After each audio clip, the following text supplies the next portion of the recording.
Welcome to History Nest. Tonight, we explore a forgotten corner of Japan's ancient past, a place so dark that no lantern could ever pierce its night. This is the story of the island without light. In the ancient years of Japan's fractured kingdoms, long before the age of shoguns and samurai, before cities climbed into the sky and temples sang with bells, there existed an island that was erased from maps and scrubbed from stories. It lay far beyond the mainland, shrouded by ceaseless mist and forbidden tides. The people of early Japan did not speak of it openly. To name it was to curse oneself. They called it, only in whispers, Kurayami no Shima, the island without light. This island was no ordinary landmass. It served a single function in a world still learning the difference between law and vengeance. It was a prison, but not for the common thief or wandering liar. It was a place for those who defied the spirit of life itself. Those cast here were not meant to be reformed. They were not expected to survive. They were sent to vanish. As early as the Yamatai era, when tribal warlords still ruled isolated provinces and the line between emperor and deity was blurred, the ruling houses faced a problem. Their justice was brutal but imperfect. Executions satisfied revenge but not always order. Some criminals were too vile for death to be considered a punishment. Others frightened even the executioners. And so the idea was born: exile them. But exile to where? Kurayami no Shima was discovered, or rather, identified, by a coastal priest-king who saw visions of darkness stretching beyond the eastern mists. He called it a land untouched by the sun, where the earth remembers pain. From then on, boatloads of the damned were sent to its shores, never to return.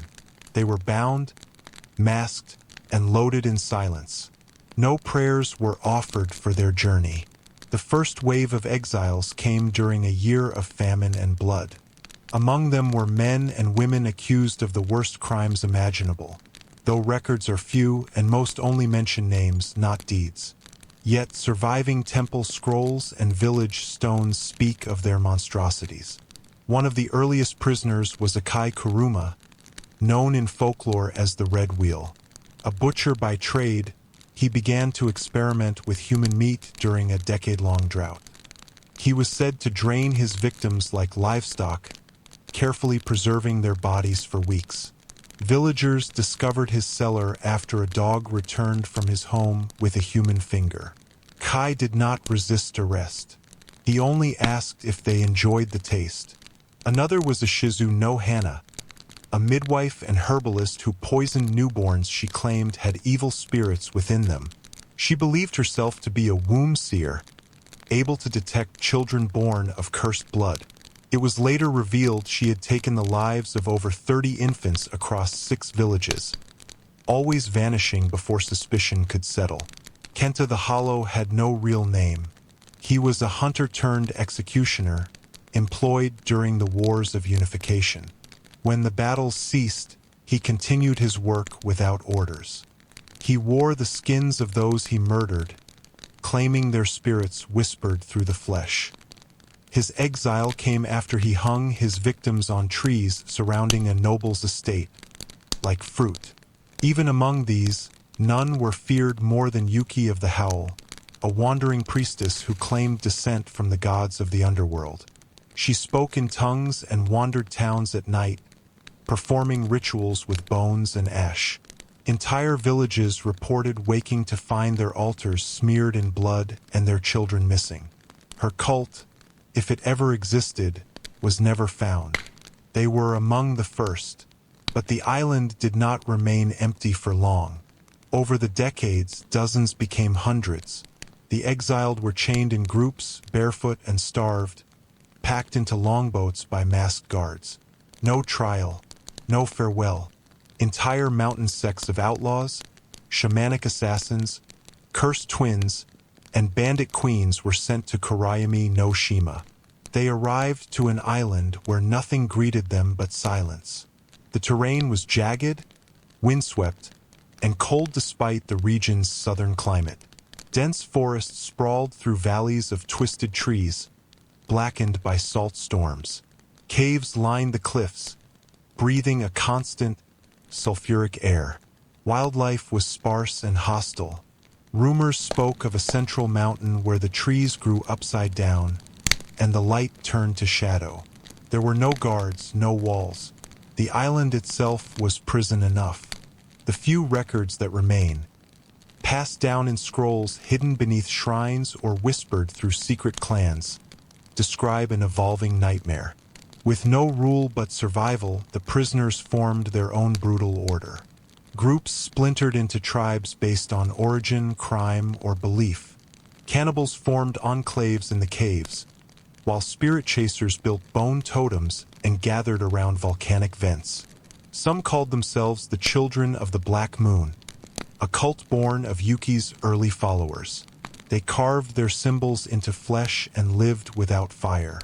Others believed the island was a bridge to the underworld, and that they had been chosen, not punished. Rituals grew common: sacrifices to invisible gods, offerings of teeth and eyes. Food was never enough. The soil refused crops, and the fish vanished after the first few years. Hunger became a weapon. Those who ruled controlled what little nature gave. The weak were traded as currency. Flesh became religion. But perhaps the most terrifying feature of the island wasn't its inhabitants, but its effect on time. No one knows how long each wave of prisoners lasted. Letters recovered from driftwood or preserved in hollowed stones describe changes in the sun. Some claimed that the sky never brightened fully. Others said the stars moved differently. One document from a Buddhist monk, sent to observe the island's aura from afar, claimed it existed within the hinge of seasons, neither now nor then. Madness was common. Entire clans forgot their names. Language dissolved into grunts and symbols. Some began to believe the island was alive, not metaphorically, but truly conscious.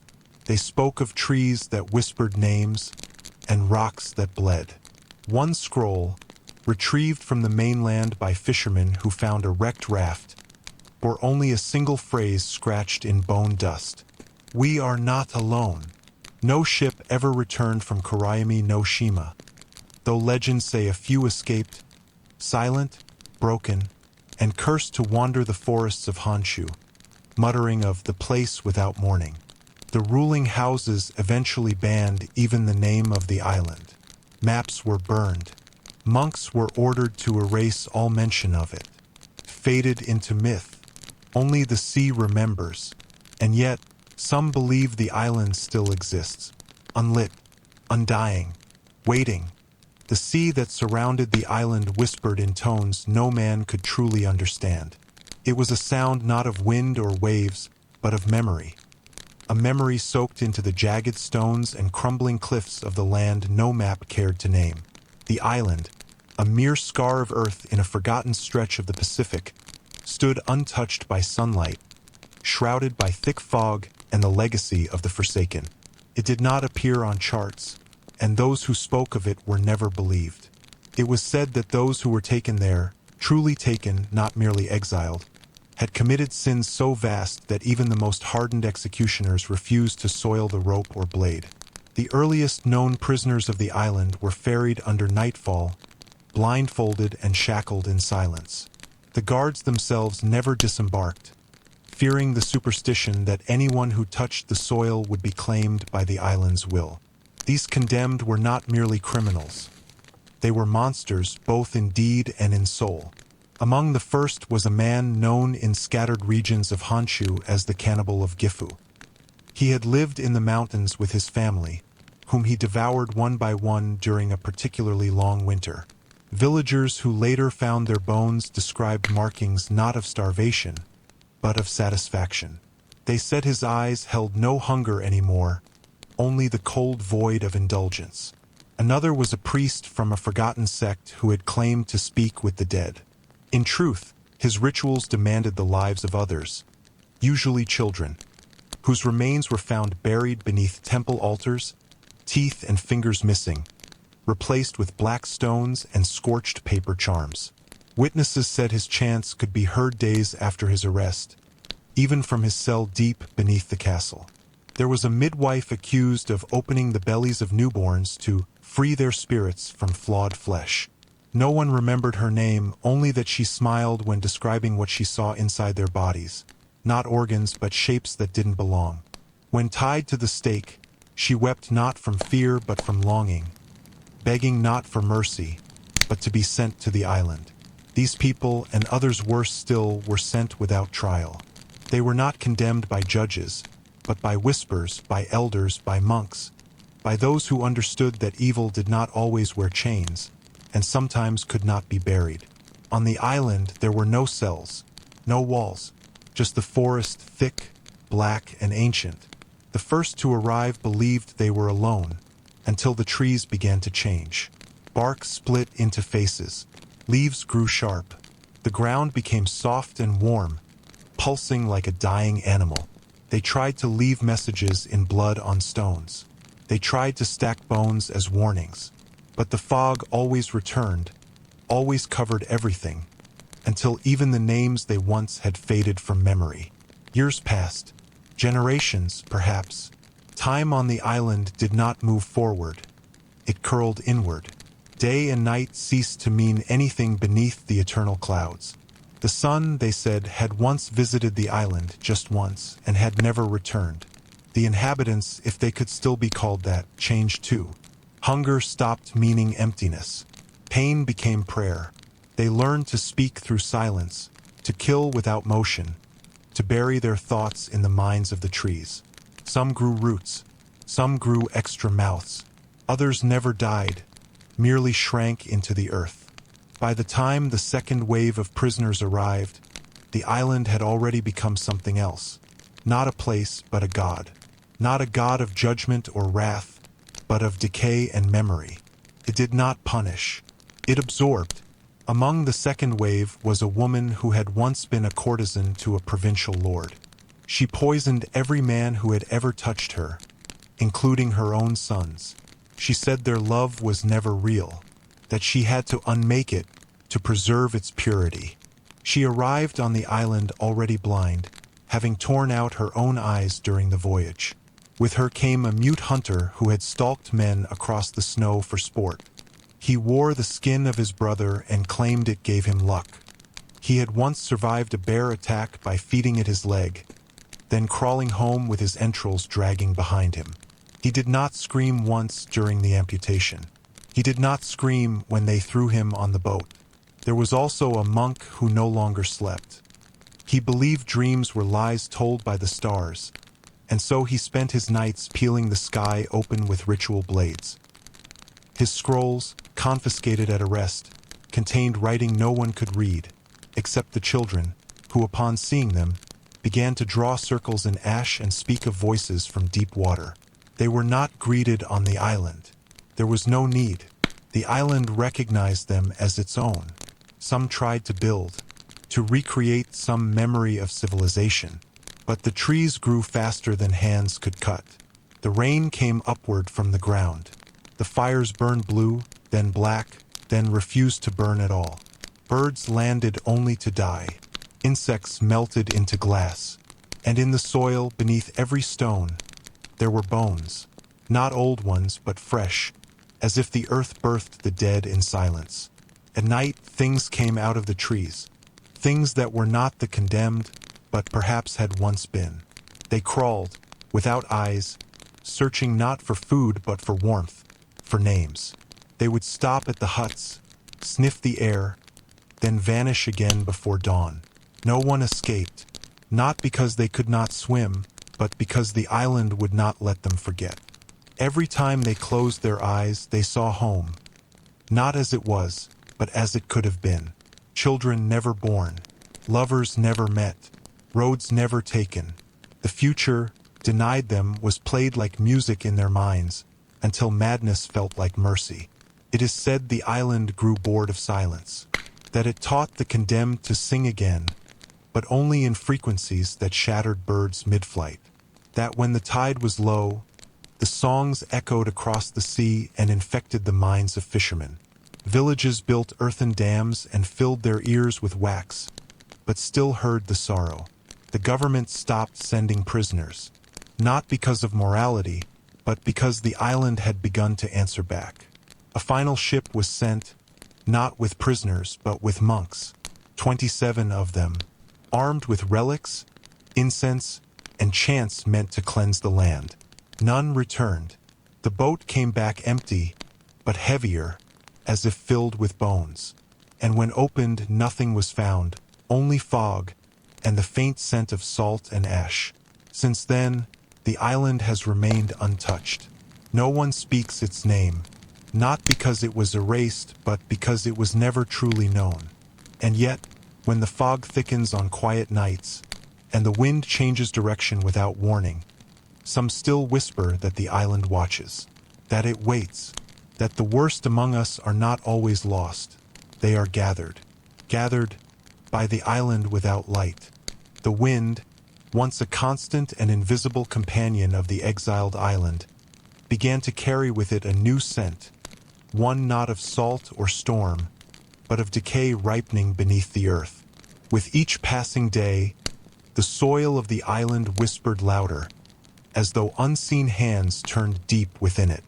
The exiles felt it in their bones, an unease not born of guilt or fear, but of the ground itself shifting in disapproval. Small tremors stirred the foundations of the forest. Trees creaked at strange angles, and patches of once fertile moss began to wither into ashen crusts. Beneath the thick roots of the shrine hill, stones once believed to be stable began to crumble at their corners, forming unnatural gaps where centipedes and milky white worms twisted through ancient dust. The island had not known earthquakes in any recorded memory, but now it groaned in the night like an old beast denied sleep. Many of the exiles took this as a sign. The cannibals, especially the elder among them, interpreted the quakes as the movements of buried titans who had once roamed the island before men. They spoke of bones beneath the island, gigantic, fossilized limbs laced with wrath, whose memory stirred only when disturbed by unworthy presence. Rituals began anew, not for atonement, but for pacification. Fires burned in pits dug with bare hands, and scraps of dried flesh were thrown into the smoke to feed what could not be seen. The shamans grew more erratic in their practices. Drawn to the trembling patches of earth, they marked symbols in chalk and blood, spirals and fangs drawn across stone, hoping to interpret what lay below. One among them, known only as Kigo, declared he had heard the island's true name whispered through the trees, a name too ancient and too wide for the human tongue. He carved it into the bark of a rotting cedar and smeared the grooves with mud and crushed beetles. Days later, the tree split clean down the center, hollowed from within, its inside slick with a black, tar-like sap that smelled of copper and ruin. Within the deepest cave in the western cliffs, the exiles discovered what they believed to be the remnants of a civilization even older than their own. The walls of the cave bore carvings, long serpentine creatures intertwined with screaming faces, crude diagrams of stars that no longer appeared in the night sky. The depictions showed rituals, not unlike their own, performed by thin, elongated figures whose limbs bent in impossible directions. No one could say whether these were myths or historical remnants. The cave's air was thin and cold, yet thick with the memory of violence. Every echo off its jagged walls sounded deliberate, as if something still listened. A handful of prisoners who spent too long in the depths returned with shaking hands and glassy eyes, muttering about songs hummed beneath the stone and shadows that blinked. Amidst all this, the island's weather began to change. Clouds thickened unnaturally. Rain came not in sheets, but in mist that stung the skin and left behind a thin residue that glowed faintly in moonlight. The grass turned pale, and the trees began shedding bark instead of leaves. Birds stopped nesting. Even the insects grew silent. A turning point came when a mass of charred animal bones was found in the center of a circle of mushrooms, each mushroom tall as a child, and pulsing faintly with a pale green hue. This circle, when approached, caused dizziness and hallucinations. Some claimed to see figures dancing inside. Others saw the faces of those they had killed long ago. One man, a former monk turned poisoner, entered the circle during a blood moon and never returned. Weeks later, his voice was heard in dreams by several of the shamans. Always the same words. The soil remembers. The sky forgets. Panic did not erupt in the usual way. These were not ordinary men. They were already broken in spirit, numb to death and disfigurement. But the pattern began to shift. Those who once preyed on others began to isolate themselves. Some dug pits and sat in them for days, waiting for the island to swallow them whole.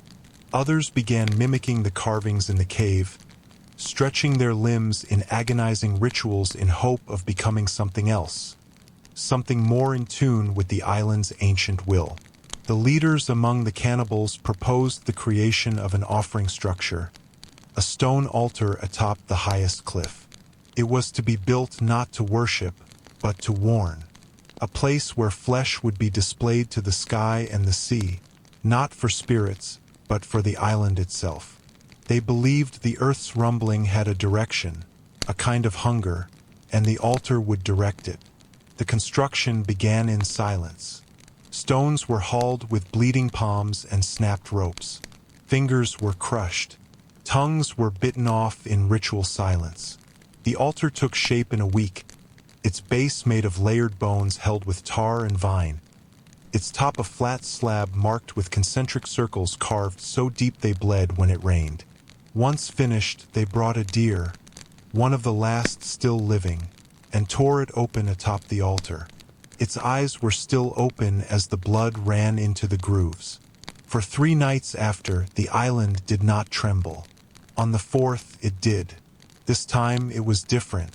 The tremor struck not with noise, but with an all-consuming silence. The wind stopped. The sea seemed to pause. Then the ground beneath the cannibal camp cracked. A pit opened, swallowing their fire and part of the storage shelter. From that hole rose a smell so old and unnatural it turned the stomachs of even the murderers.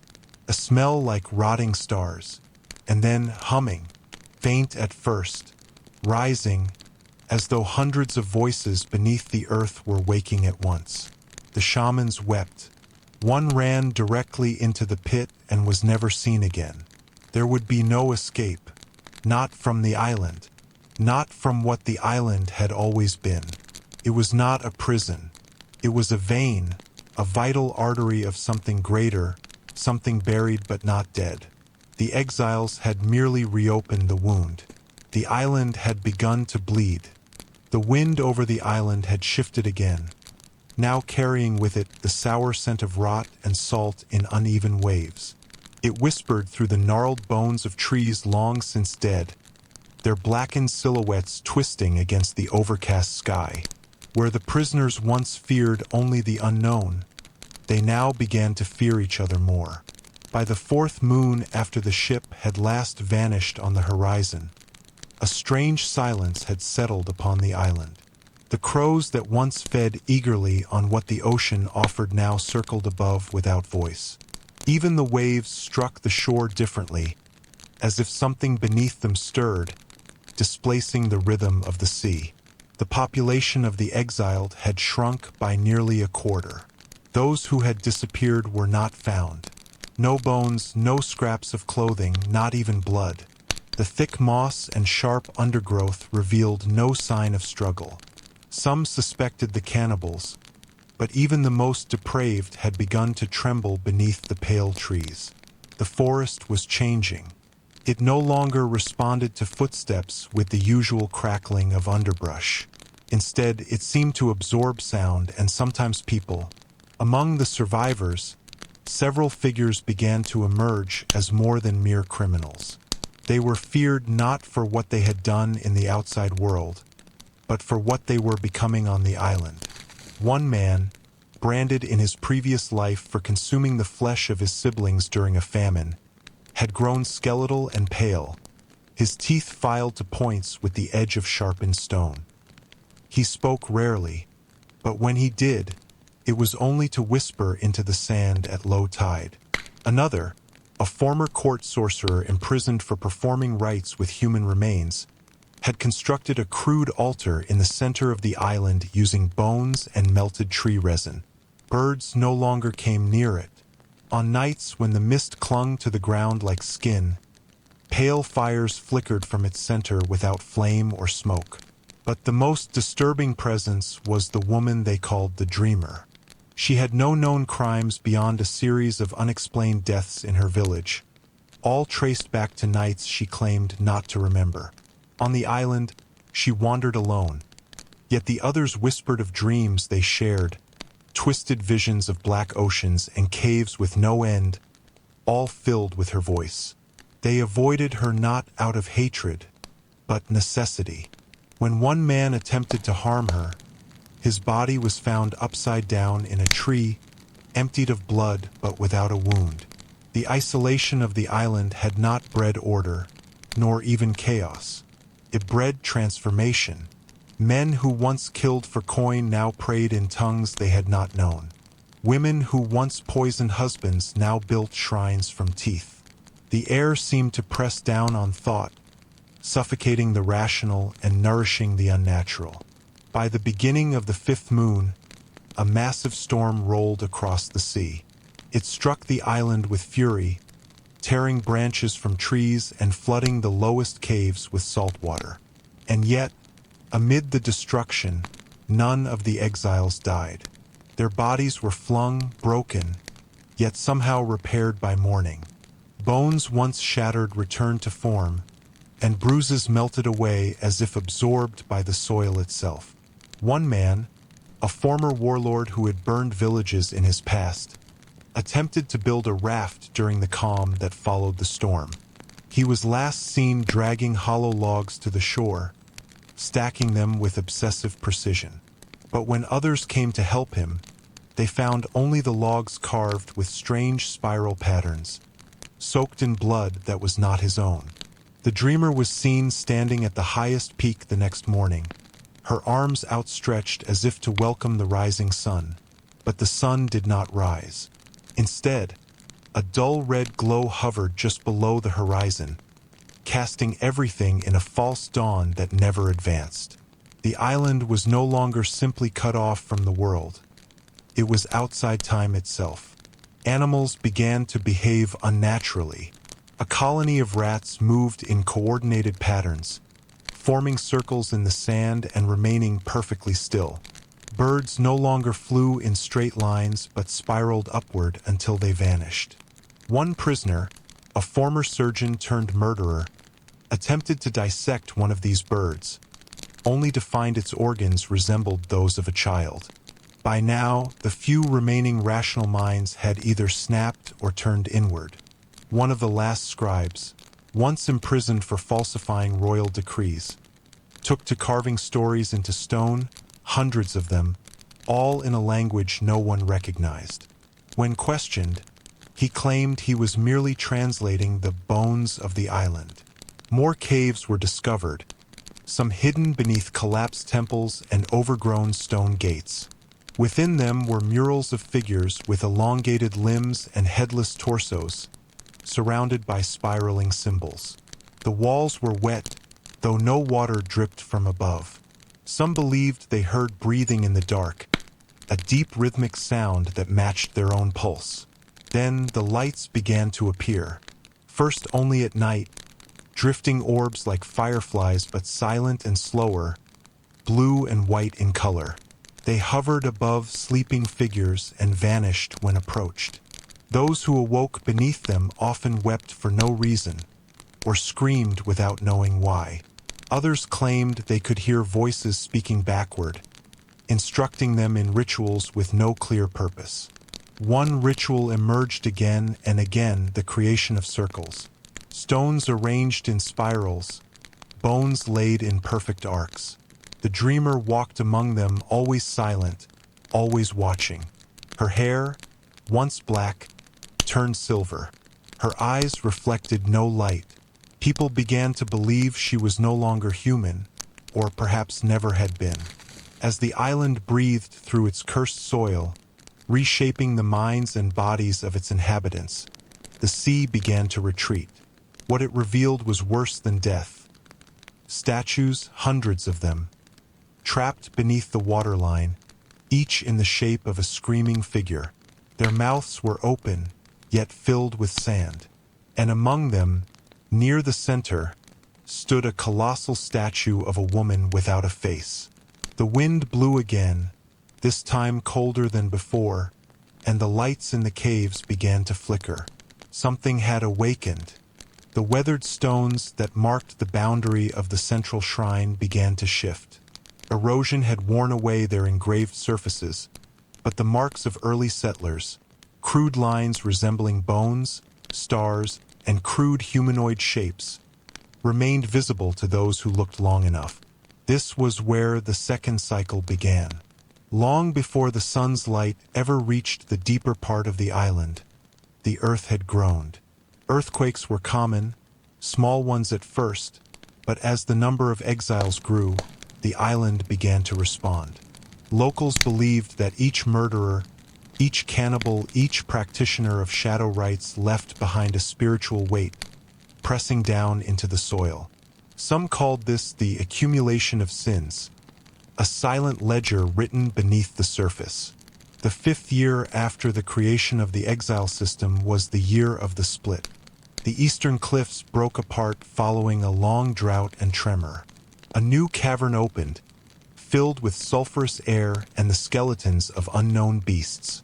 These creatures, some theorized, were once human, malformed by years of darkness and desperate survival.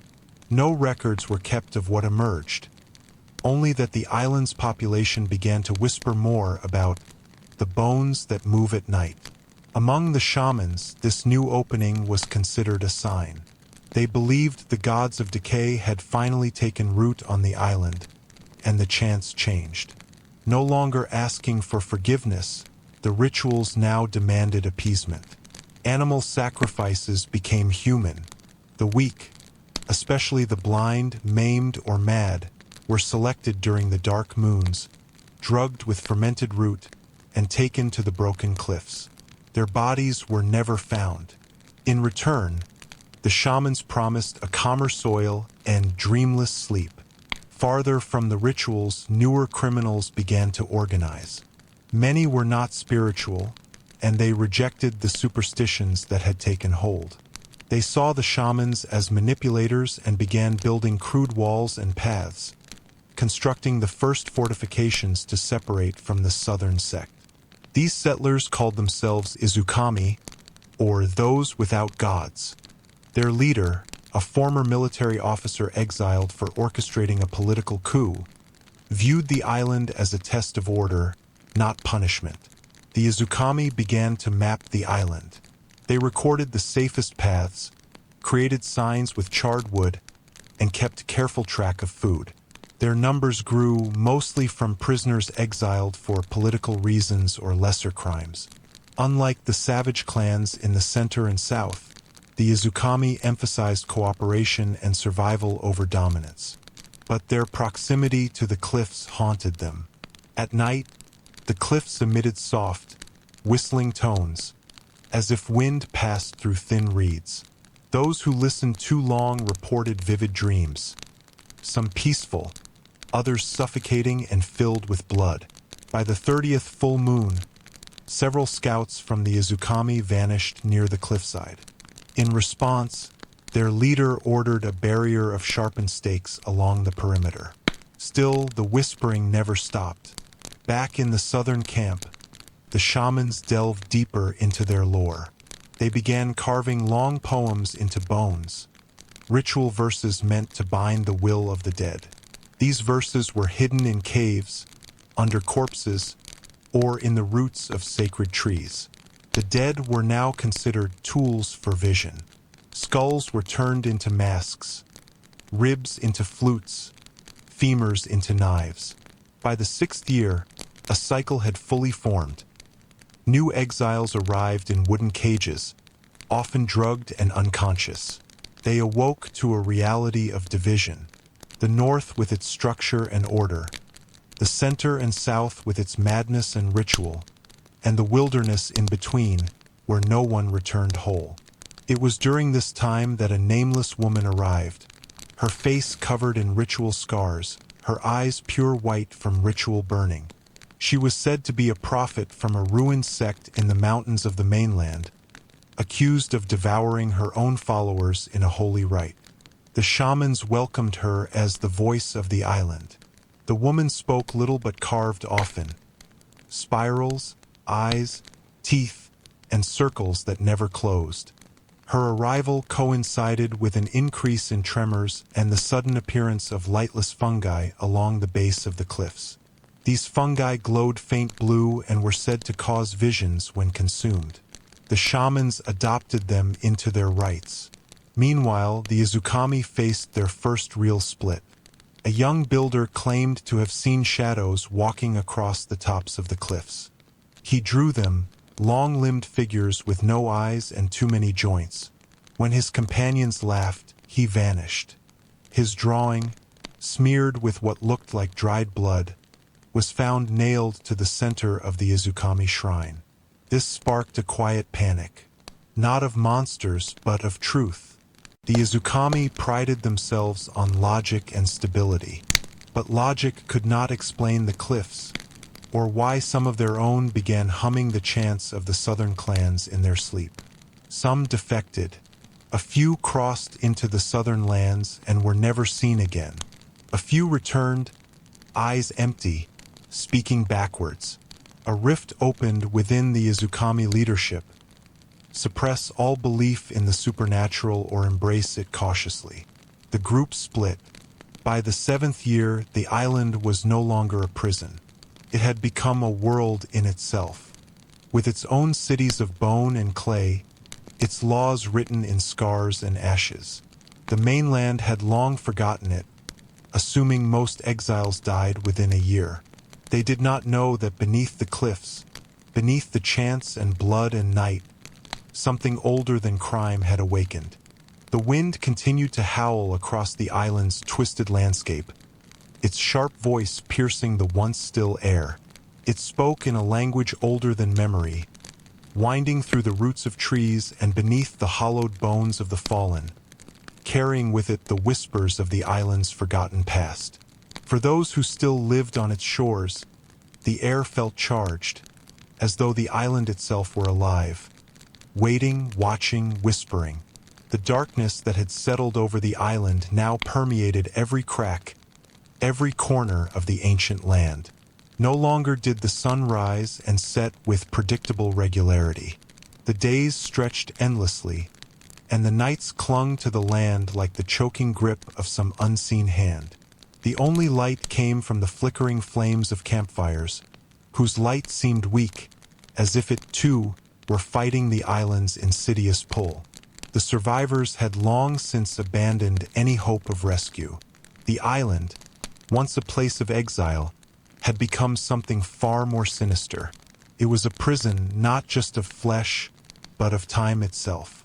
The world beyond the shores seemed an eternity away, and yet the island's eerie silence felt more suffocating than any physical prison could be. In the center of this cursed land, the survivors had begun to form small factions, each trying to carve out some semblance of control in a world that had long since forgotten rules.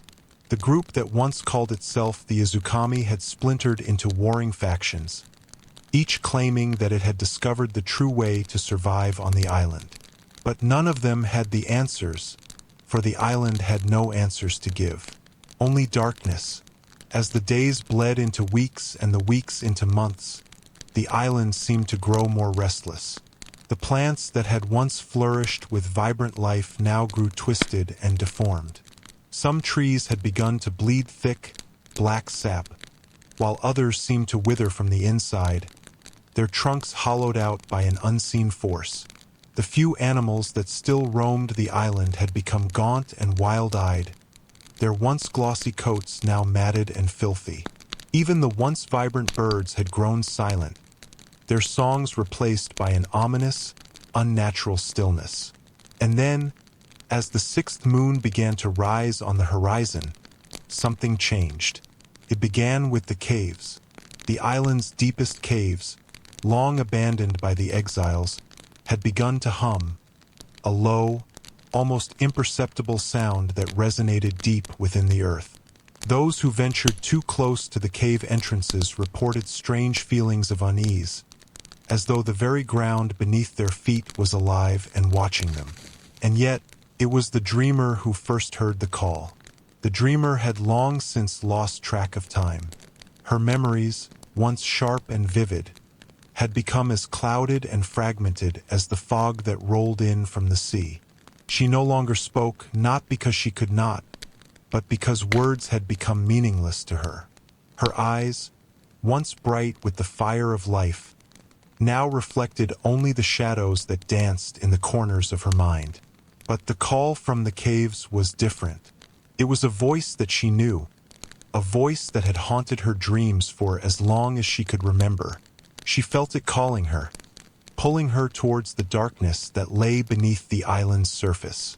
It was a promise of answers, of power, of something beyond the island's suffocating grip. Driven by this strange compulsion, the dreamer set off alone toward the caves. The air grew colder as she walked, and the ground beneath her feet seemed to pulse with life, as though the very soil was breathing. She felt the eyes of the island upon her, but she did not falter. Her steps were steady, her heart beating in time with the rhythm of the earth. When she reached the entrance to the cave, she stopped. A sense of unease washed over her, but she did not turn back. She stepped forward, into the darkness, and the world as she knew it ceased to exist. The caves were unlike anything she had ever seen. The walls were slick with moisture, and strange symbols were carved into the stone. Symbols that seemed to shift and change when viewed from different angles. The air was thick with the scent of decay, and the faint hum of the island's pulse resonated through the very bones of the rock. As the dreamer ventured deeper into the cave, she began to see shapes moving in the darkness. At first, they were shadows, fleeting, indistinct, but as she pressed on, they began to take form. Figures, hunched and twisted, seemed to move just beyond her sight, always just out of reach. Their eyes glowed with an otherworldly light, and their mouths whispered in a language she could not understand. But then, as if drawn by an invisible force, the dreamer reached the heart of the cave. There, in the center of the cavern, stood an altar made of bones and stone. The air around it seemed charged with an energy that was both ancient and terrifying. It was here that the dreamer would finally understand the island's true nature. The altar was covered in markings, each one representing a different aspect of the island's power. At the center of the altar was a single, hollowed-out skull, its empty eye sockets staring into the dreamer's soul. As she approached the altar, the ground beneath her feet shook, and the hum of the island's pulse grew louder. Suddenly, she understood. The island was not just a place of exile. It was a prison for something ancient and powerful, something that had been bound to the island long before the first man had set foot upon its shores. The exiles, the cannibals, the shamans, they were not the island's true prisoners. They were its keys. The island had been waiting for the right moment to break free, to unleash the power that had been imprisoned for centuries. And now that moment had come. As the dreamer reached out to touch the skull, a rush of energy surged through her, filling her with a sense of power that was beyond anything she had ever known. Her body convulsed, her mind shattered, and for a moment, she was both everything and nothing. And in that instant, the island began to wake. The ground trembled violently. The walls of the cave cracked open, and the air grew thick with the scent of sulfur. The dreamer's scream echoed through the cavern, But it was not her voice that was heard.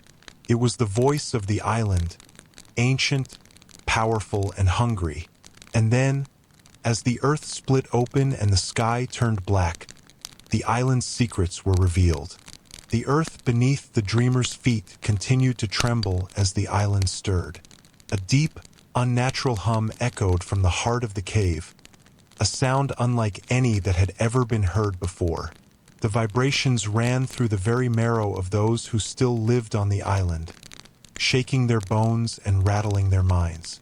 It was as if the island itself was waking from a long, forgotten slumber, stretching and yawning, ready to reveal its hidden truths. But what had awakened was not just the island. It was something far older, far darker, a presence, deep and malevolent, that had waited in silence for centuries, biding its time. Now, with the dreamer's touch upon the ancient altar, the dam had broken, and the island's secrets were unleashed. The air grew thick with the scent of decay and sulfur, as if the very soil itself had begun to rot.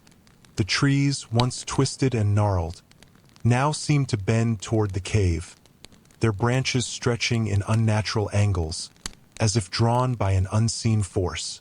The ground cracked and splintered, and the sky above turned a sickly shade of green, casting an eerie glow over the island's once vibrant landscape. The survivors, scattered across the island, felt the shift. The Izukami, now divided and broken, were the first to feel the tremors. Their once pristine walls, built for protection, began to crack, their foundations crumbling beneath the weight of the island's awakening. The birds that had once been silent now circled above, their cries growing louder and more frantic, as though they, too, felt the island's thirst for blood. Farther south, in the heart of the island, the shamans gathered around their sacred fire. Their chants had become frenzied, and the smoke from their offerings rose in thick black plumes, swirling around them like a living thing. They could feel it now, the pull of something ancient, something powerful, rising from the depths of the earth. They knew that their time had come. For the dreamer, the world around her had become a blur. Her senses were overwhelmed by the power that surged through her, a force that seemed to split her mind in two. The skull beneath her fingers pulsed with an unnatural warmth, and the cave around her seemed to breathe, its walls shifting and contracting as if the very stone was alive. She tried to pull away, but her body refused to obey. Her fingers dug deeper into the skull, and she felt the energy inside it begin to pour into her, filling her with visions.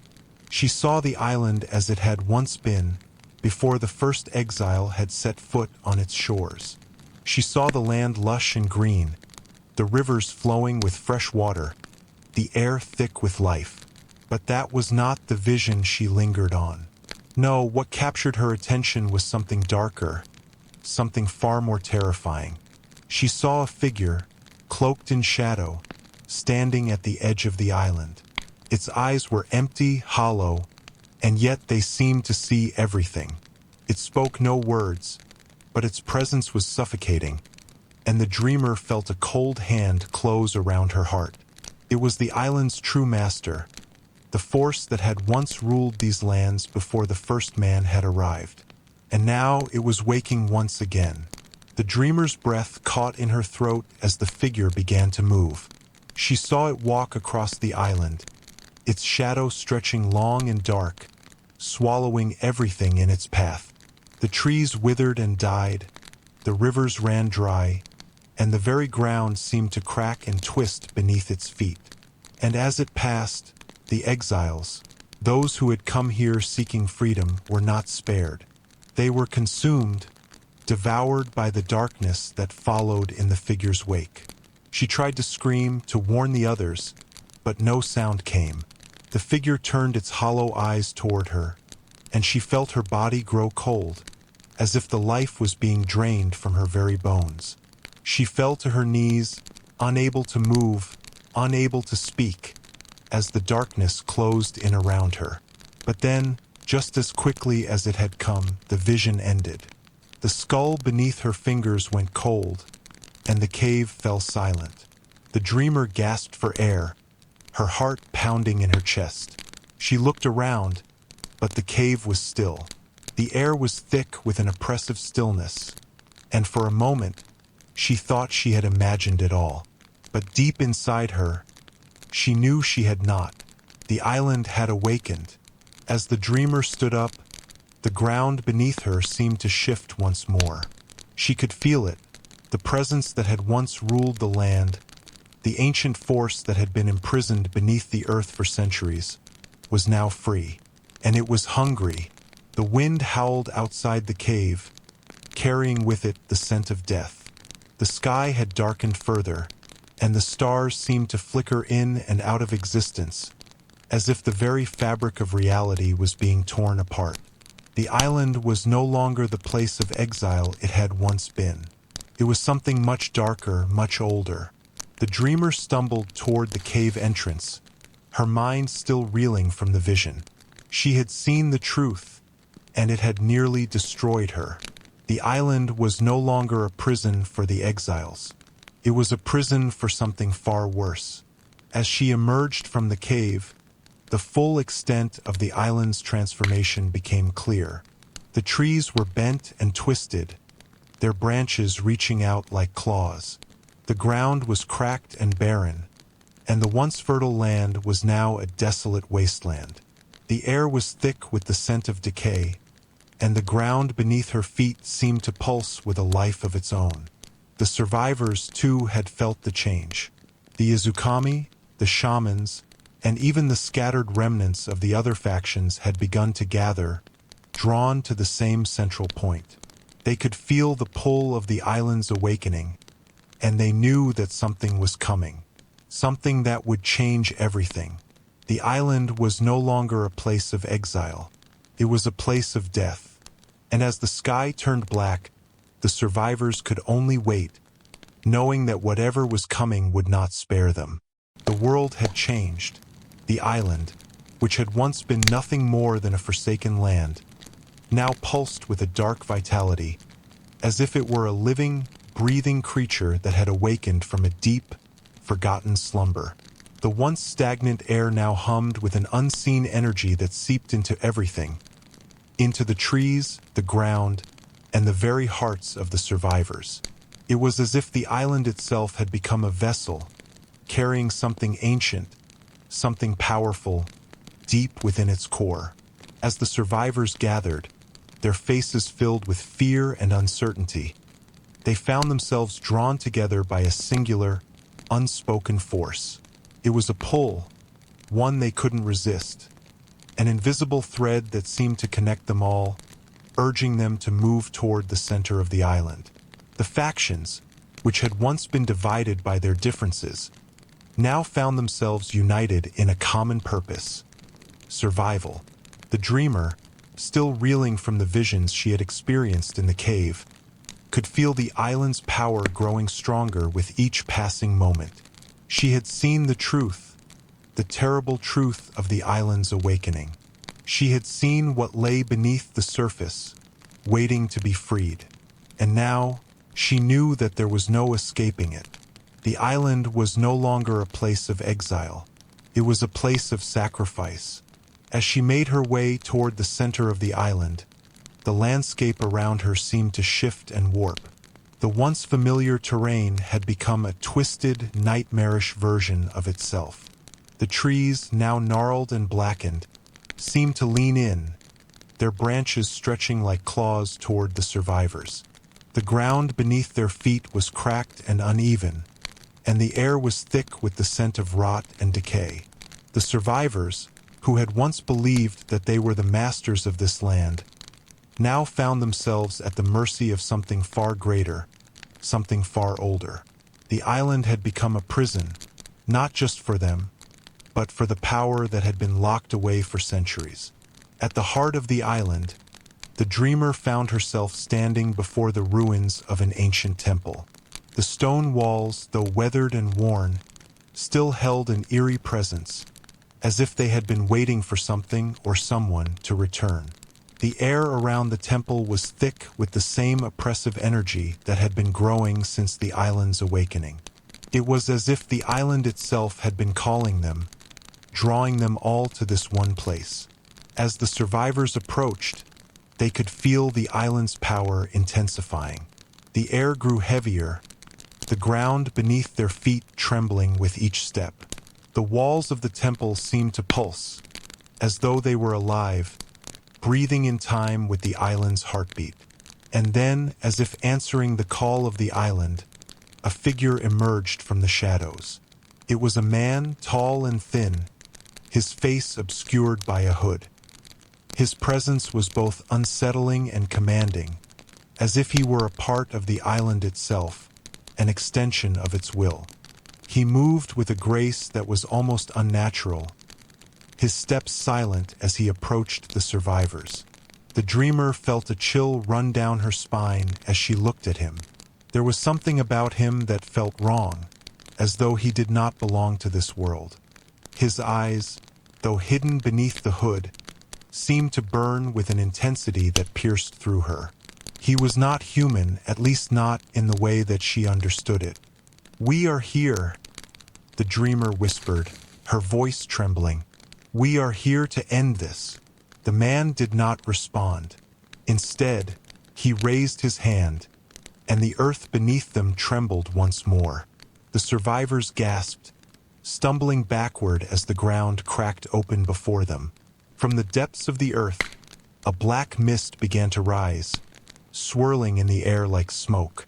It coiled and twisted, reaching toward the survivors, its tendrils stretching and expanding.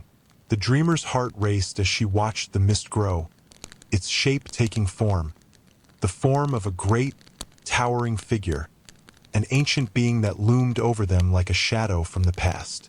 Its eyes burned with an otherworldly fire, its voice a low, guttural growl that resonated deep within their chests.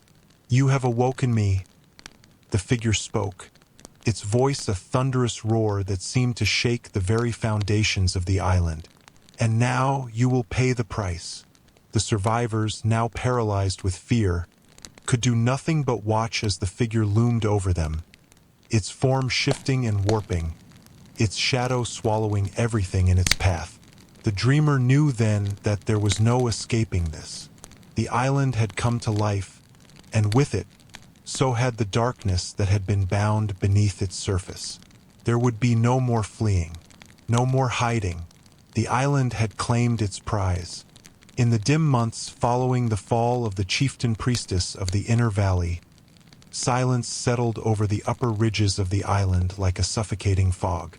The disappearance of the central cult had not ushered in order. Rather, the sudden vacuum of power left a scar, raw and ungoverned. With no figure to channel fear or obedience, the splintered groups of the island devolved further into isolation and delirium. Far beyond the valley's blackened altar grounds, near the cliffs that faced the sea, there existed another settlement, one that had long avoided contact with the cultists and the violent coastal gangs. It was not out of fear or diplomacy, but because its inhabitants had no need for contact. They were known, when spoken of at all, as the Hollow Ones. Little was known of their origin. Some islanders believed they had arrived centuries before the first prisoners, hidden deep in the bones of the island like rot inside a tree. Others said they were descendants of the first convicts, those who, upon being cast out, were too broken to build or kill. They had instead burrowed into caves and crevices, living in darkness, devouring fungus and roots, learning silence so profound it became language. The Hollow Ones were not violent in the traditional sense. They did not raid or conquer, but their presence carried a disquiet far more potent than any sword. Occasionally, someone from another faction would vanish into the hills, usually by accident. If they returned, they came back blindfolded, their eyes sewn shut with fiber, muttering low phrases in a cadence unlike anything on the island. They would stop eating, then stop moving, then weeks later stopped breathing altogether. Those few who had glimpsed their territory spoke of pits filled with bones arranged in spirals, and narrow corridors etched with thousands of tiny grooves, lines too purposeful to be natural, yet too numerous and meticulous to be carved by hand. In the deepest chamber, it was said, grew a cluster of blind trees, albino and leafless, twisted upward toward nothing. By the time the priestess's regime collapsed, the hollow ones had begun to expand. Slowly, they emerged from their lairs, silent and gaunt. They did not speak or attack. They simply approached neighboring groups, stared without blinking for hours, then disappeared again. No message, no demand, only presence. The effect was more devastating than war. Entire gangs evacuated the northeastern quadrant without a fight. Fires were left burning. Carcasses rotted in the open. The mere possibility of proximity to the hollow ones drove even seasoned murderers into the ocean. But deeper inland, another danger was growing.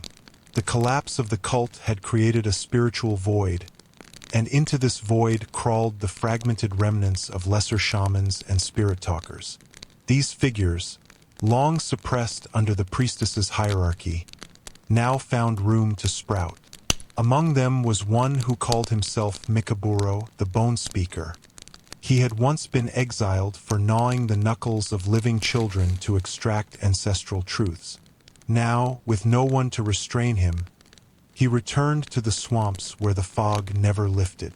There he built a shrine of skulls and fermented bile, and declared himself the island's true oracle. He preached not from scrolls or visions, but from patterns seen in swarms of flies. He would stare into a rotting corpse for days until a swarm bloomed, then scream his prophecies into the forest, causing birds to fall dead from the trees. Those who followed him, the bone faithful, painted their skin with lard and ash. They spoke in whistles and communicated by leaving tooth-marked bones on paths. They considered death the beginning of movement, not its end, and often killed each other as offerings for new journeys. Cannibalism was sacred but structured. The heart for leadership, the tongue for wisdom, the thighs for loyalty. As Mikaburo's influence spread, even former cultists began to join him, recognizing his power not in words but in what followed him.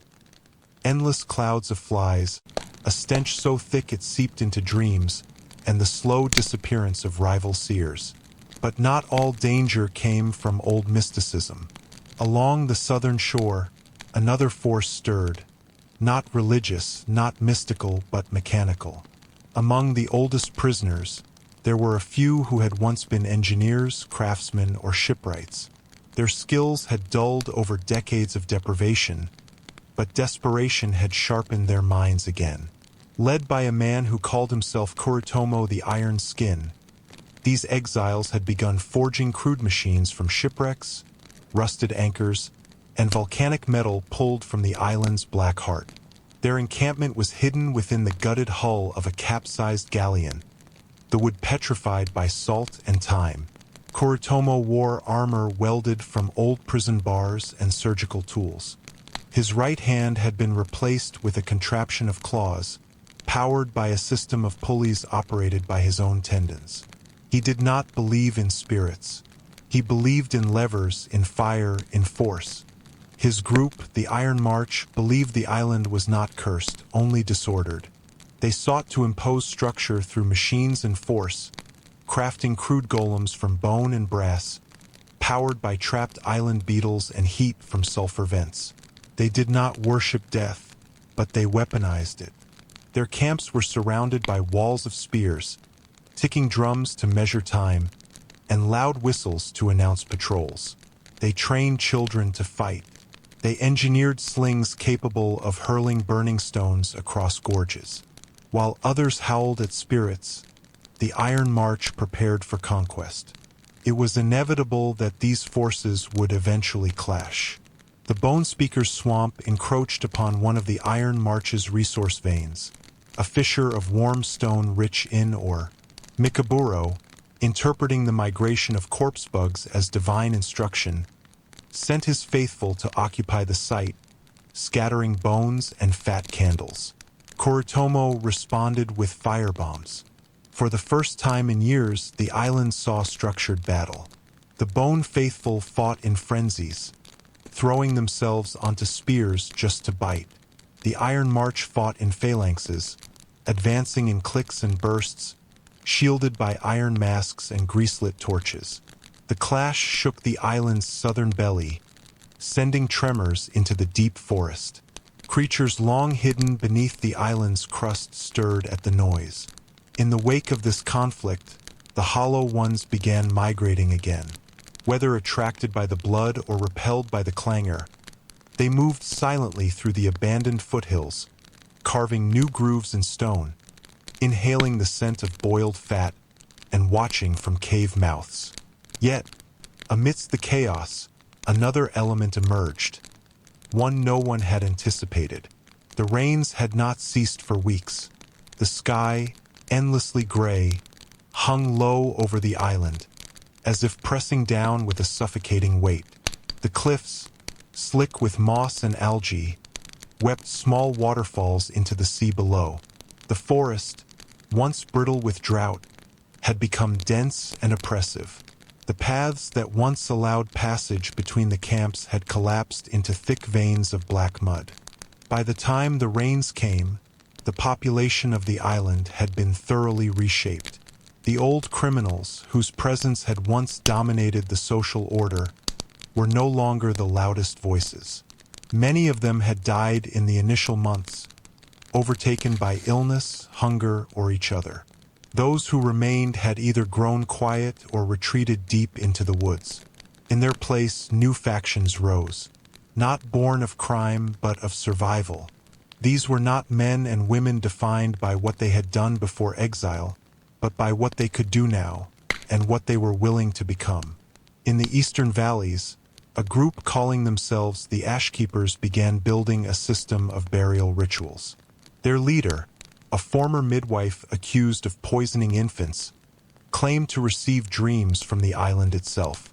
She taught that only through burning the dead could the land be appeased.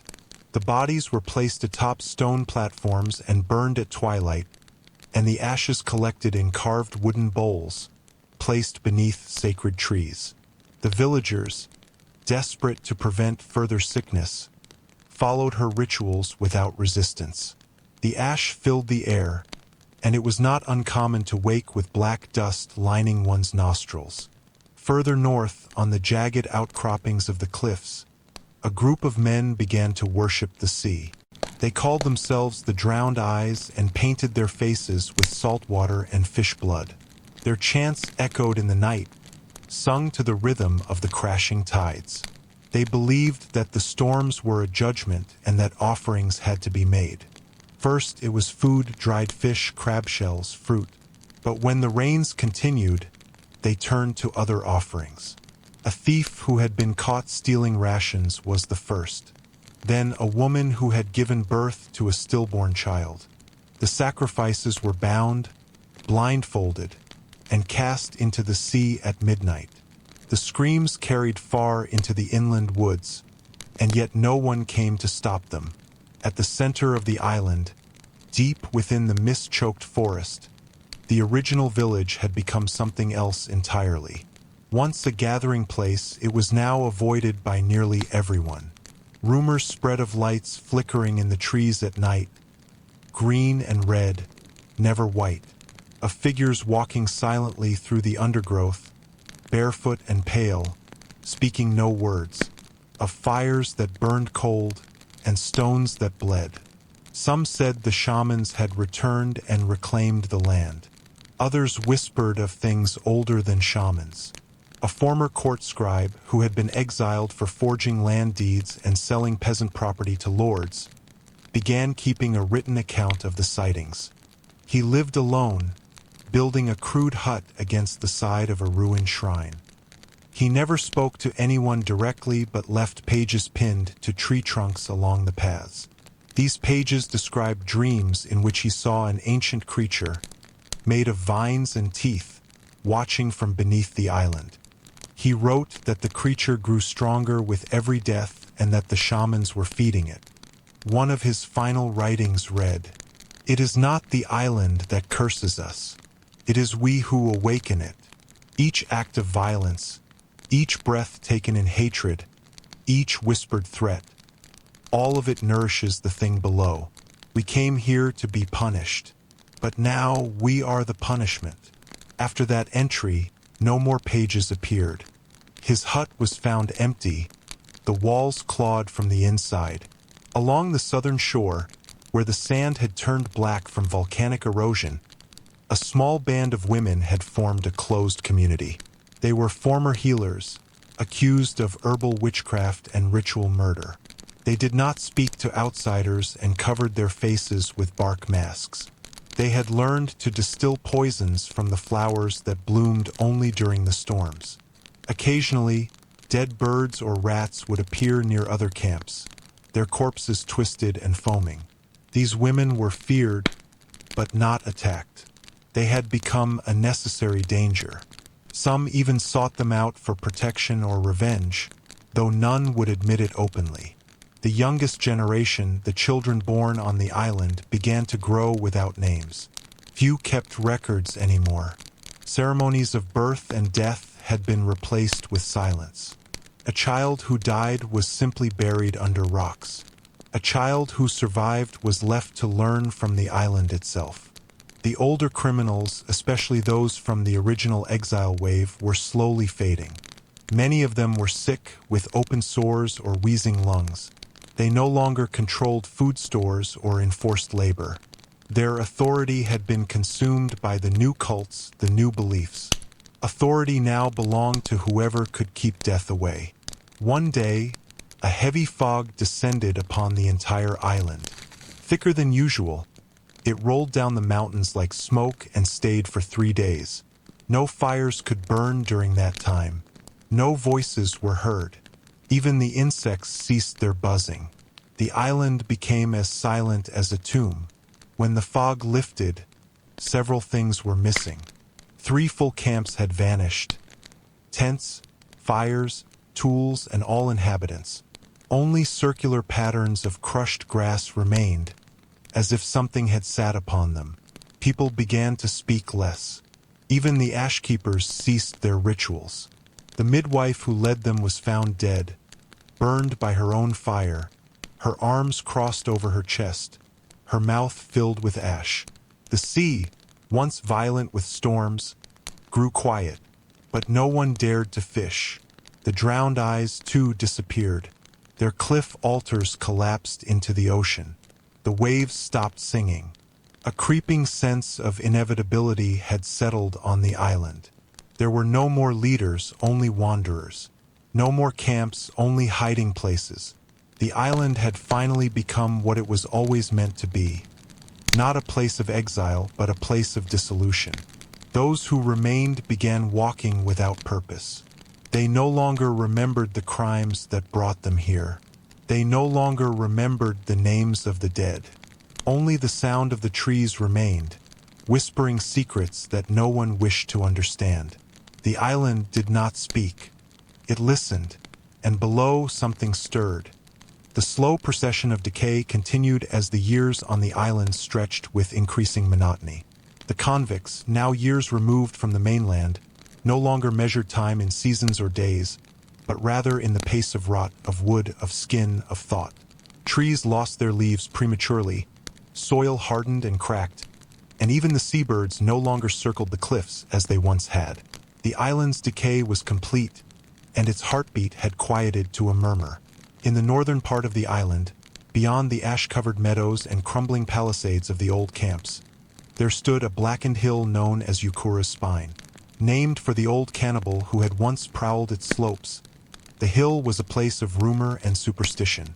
Few dared ascend it, but those who did spoke of voices beneath the earth, murmurs that slid into the mind during sleep. Rocks shifted without cause. Trees bled sap the color of rust. And once, it was said, a man's entire body had turned to stone after sleeping under its shade. Now, a new group had begun to gather at its base.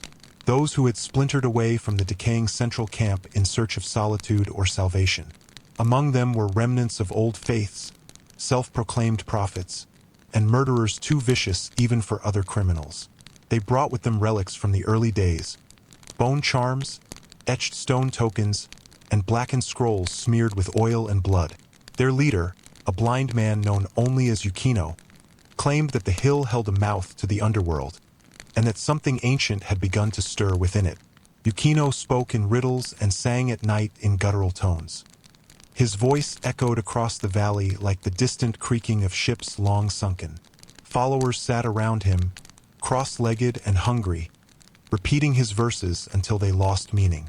They believed that death was only a transition, and that the cursed island was not punishment but preparation for a greater war beneath the earth. They scratched signs into the trees, symbols unrecognizable to any mainland scribe. As weeks passed, their rituals grew bolder. They burned animals alive in deep pits, whispering as the smoke rose in unnatural patterns.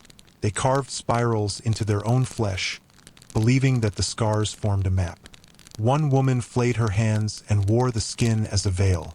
Another extracted her own eyes, claiming the hill would give her new ones. Those who did not participate either left or were dragged screaming into the caves. Reports of strange lights atop Yukura's spine began to spread. Red glows, steady and pulsing, visible only in complete darkness. Other exiles claimed to have seen the shadows of massive creatures moving along the ridge, silent and slow, with too many legs.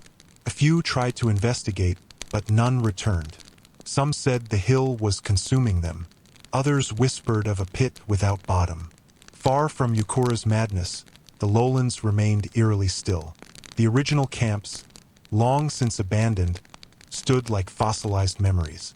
Wooden frames blackened by mold, broken gates swallowed by undergrowth. Nature did not reclaim this place. It rejected it. No insects crawled, no roots spread. The soil was too sick. Within one such camp, a man named Kazuro lived alone among wreckage. Once a healer, now a ghost, he kept meticulous records in a language long forgotten. He wrote not for others but for something he called the soil's memory. He believed that words buried in the earth could alter fate. Each day, he etched his thoughts into wooden slats and pressed them into the dirt, face down, waiting for the wind to carry their meaning. His body was covered in glyphs, carved with glass and inked with crushed berries. His food was moss, his water dew. He had not spoken in years. Elsewhere, on the island's southern cliffs, a group of remaining sane exiles built a crude beacon using copper wire and whale bones. They believed that if they synchronized their firelight with the tides, it would be seen by fishermen in distant waters. The light flickered nightly, rhythmic and unwavering. No boats ever came. Still, they maintained the fire as though it were sacred, perhaps because it was the last man-made light that did not come from the cursed hill. One day, a child arrived at their camp. No one knew from where, none had seen births in years. The boy was mute, his eyes clouded, his skin pale as salt. He carried a single item, a stone carved with symbols matching those from Yukura's cult. He placed it at the fire's base and sat down. From then on, the flame burned green. Fear returned. Dreams worsened. The remaining camps, sensing the island's pulse grow erratic, began sealing off paths. They carved talismans from bark, suspended them with hair, and stopped sending scouts. Nights stretched longer. A strange fog began to drift in from the west coast, swallowing light. It was thick, smelling of copper and something sweeter, like rot mixed with honey. Those who entered it were never seen again. Then came the rains. Unlike the sudden storms of past years, these rains did not fall, they rose. Mist crept from the earth and clung to skin, soaking it in fever.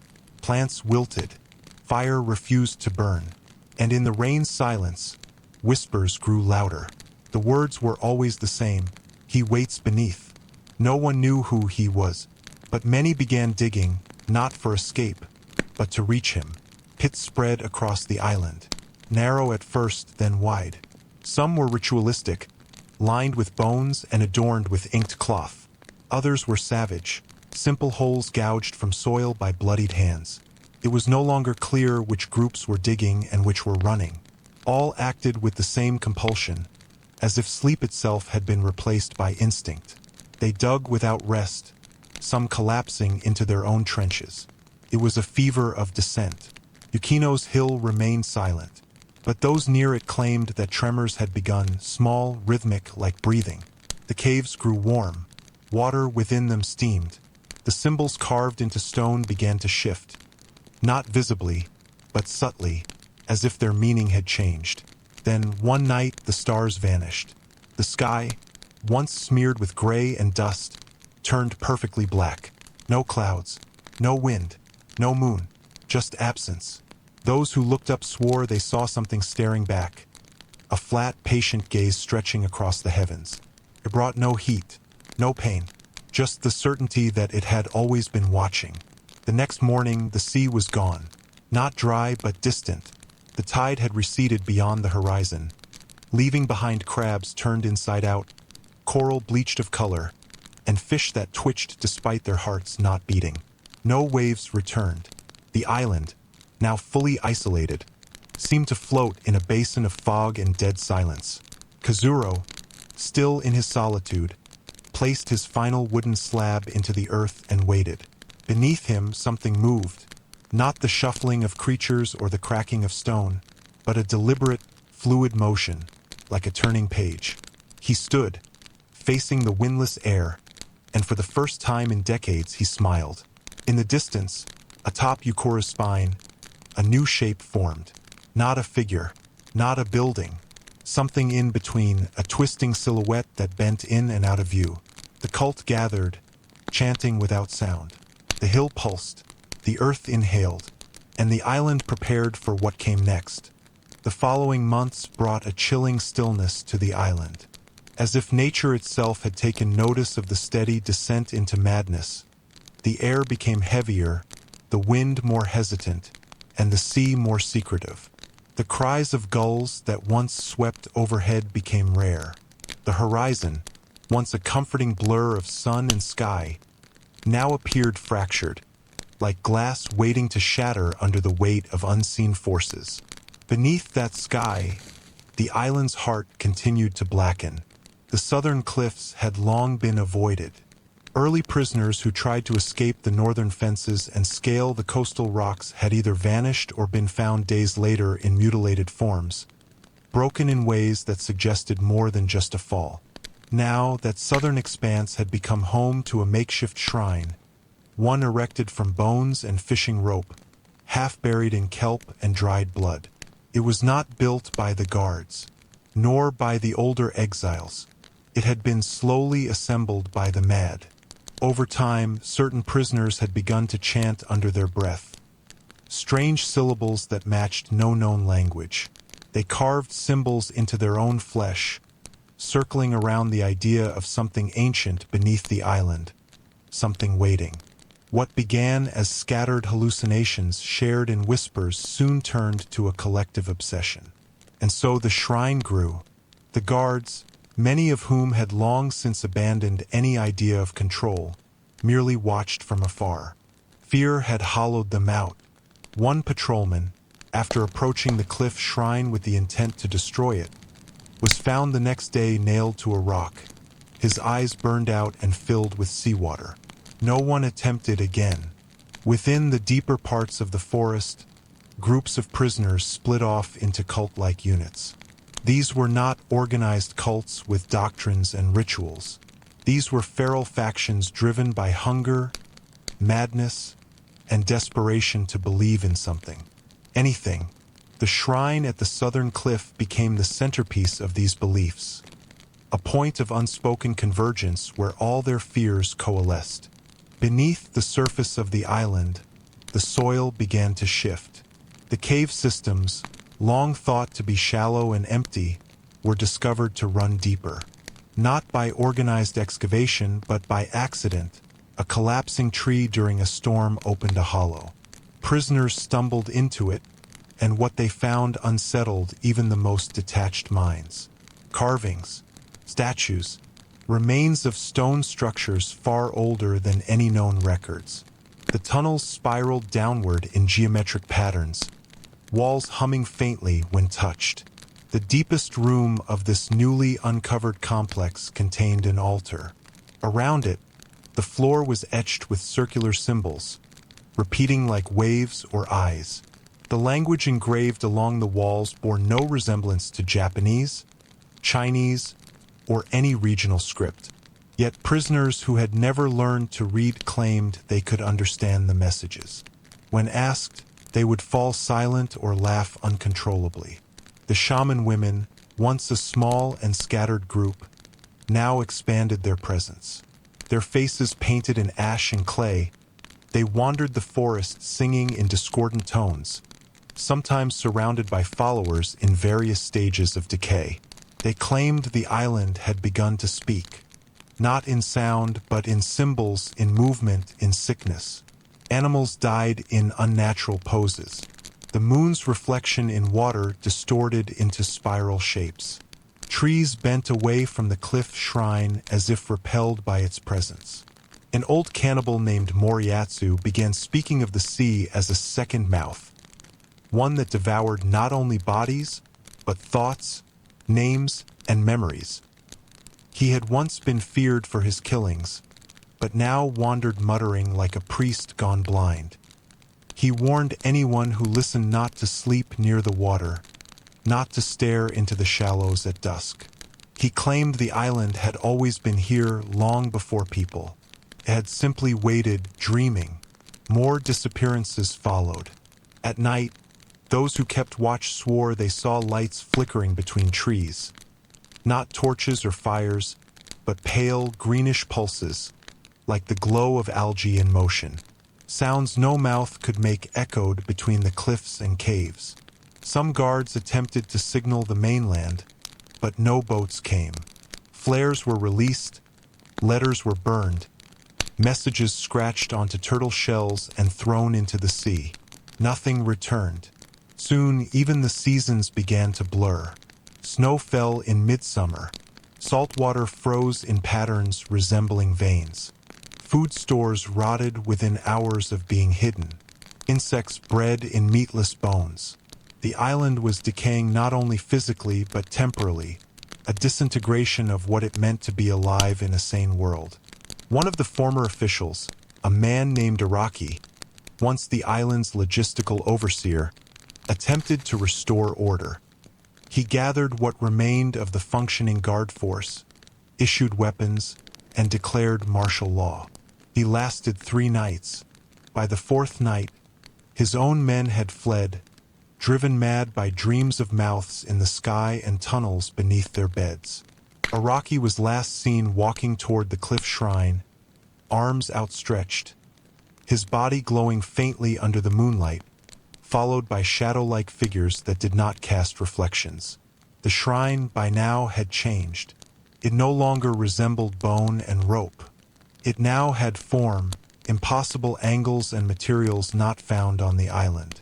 The structure shifted when not watched. Those who stared too long at it fell unconscious or woke up days later speaking forgotten dialects. One prisoner tried to sketch it and lost the ability to write anything else. His drawings spread like infection. Soon others began drawing the same shape. Circles within circles. Teeth behind eyes. Roots shaped like hands. The forest now had no birds. The sea had no fish. The clouds had no meaning. Those still lucid tried to map a way out, not to escape the island, but to escape the presence beneath it. They dug trenches, built stone boundaries, attempted rituals stolen from the shaman women. Nothing worked. The earth pulsed under their feet. What they feared was not death. It was transformation. Some began to change. Not in visible ways at first, they simply stopped blinking, stopped speaking. Their skin no longer grew cold. They stopped bleeding when cut. Their eyes darkened to the color of wet soil. They stood too still for too long, and yet no one could touch them. It was as if they existed half within a different layer of time. These beings were not prisoners anymore. nor human, and they were not alone. The deep caves, now referred to only in whispers as the hollow labyrinth, expanded. Prisoners entered in groups and never returned. Sometimes, days later, parts of them washed up near the shrine, but always wrong. Bones twisted like vines. Skin bleached white and stretched across multiple limbs. Teeth in places where none belonged. The fog did not lift for days. As the sea winds quieted and the clouds sank lower over the forests, the island grew still again. The echoes of violence, of ritual, of fire and shadow faded, not because they were resolved, but because silence had once more reclaimed its dominance. The villagers who remained kept inside, no longer from fear of physical threat, but from the strange stillness that had spread across the land like frost on withered leaves. It was not death they feared now, it was waiting. The eastern cliffs, once home to birds of prey that circled in endless arcs, now hosted no wing beats. The stone outcroppings were bare. Trees near the coast had turned pale, their bark cracking in lines that resembled glyphs, though none could read them. The old path down toward the salt caves was closed off by landslides, as if the earth itself was sealing away places that should not be found again. Among the only figures that still moved freely across the island were the exiles who had lost all connection to the villages, those who no longer followed the rhythms of harvest or prayer. These were not outlaws in the traditional sense, but drifters whose minds had bent under the weight of what they had witnessed. One walked the shore each morning, tracing the same path with footprints that vanished behind him. Another stood motionless in the western woods for hours at a time, facing the same tree as though waiting for it to speak. But deeper inland, far from the abandoned wells and broken shrines, a new rhythm began to emerge, quiet, deliberate, and without mercy. In the hidden valley where the bones of shamans had been burned, where the soil was rich with human ash, a low hum returned. It had no clear source. It did not seem to come from wind or water or life. Pulsed slowly, like a warning. By the 13th moon, those who kept records noticed patterns in what had once seemed random. Disappearances occurred on the same nights each month, each aligned with lunar cycles known only to ancient seers. Fires that erupted in the forest followed the same curve as the rituals once banned by the imperial court. Even the dreams of survivors began to converge, visions of a darkened temple, submerged beneath roots, always with a door at its base, a door that pulsed. The oldest texts, those smuggled from the mainland centuries ago, spoke of places cursed not by gods, but by time itself. Some islands, they claimed, were older than history, shaped not by the movements of humans but by the failings of what came before. Places where rules bent and memory collapsed inward. The island was such a place, not created, but revealed. In the northern mountain range, where no fires burned and the wind never ceased, a lone structure still stood, the stone observatory of the condemned astronomer. Long thought to be destroyed by rockfall, it had remained intact, hidden behind fallen debris and dead foliage. The observatory contained no lenses, no maps of stars. Its domed ceiling was marked instead by carvings, thousands of them, spirals and jagged lines forming a kind of celestial language. Not one that described the sky above, but the darkness below. One survivor, a child grown feral in the hills, found the structure. He had no memories of language, no names for the things he saw, but he felt the pull of the symbols. He traced them each morning, fingers blackened with dust, as if reading a story he already knew. And as he traced them, the humming in the valley grew louder. Meanwhile, in the flooded districts near the southern edge, small groups began to gather, not for protection, but in shared fascination. They spoke little, eating raw fish and leaves, sleeping in silence, but always returning to the same moss-covered mound that jutted from the mud. It had no markers, no scent of decay, just stillness. And yet each of them, without instruction, began to build small figures from clay, twin-headed, armless, with spirals etched into their torsos. Those figurines multiplied, At night, the figures were placed in circles around the mound, facing outward. By morning, they were turned inward. Even those in the furthest districts, those who had boarded up homes and drawn sigils in blood on their doors, began to feel the shift. Some found themselves waking outside, barefoot in the fields, unaware of how they had left. Others began speaking in tongues, mumbling words never heard before, words with no roots in any dialect known to scholars. The archivist, one of the few survivors who had dared to write during these years, compiled all these incidents. Her journal, once a tidy record of population changes and seasonal cycles, had become a frantic scroll of signs and nightmares. She no longer slept. Instead, she recorded what others whispered in fever. She noticed the repetition, always the door, always the pulse, always the phrase, "It remembers." In a dream, one she swore was shared with 3 others across the island. She saw the island as it had once been, before exile, before people, just a shape rising from the ocean, covered in darkness that pulsed not with malice, but with hunger.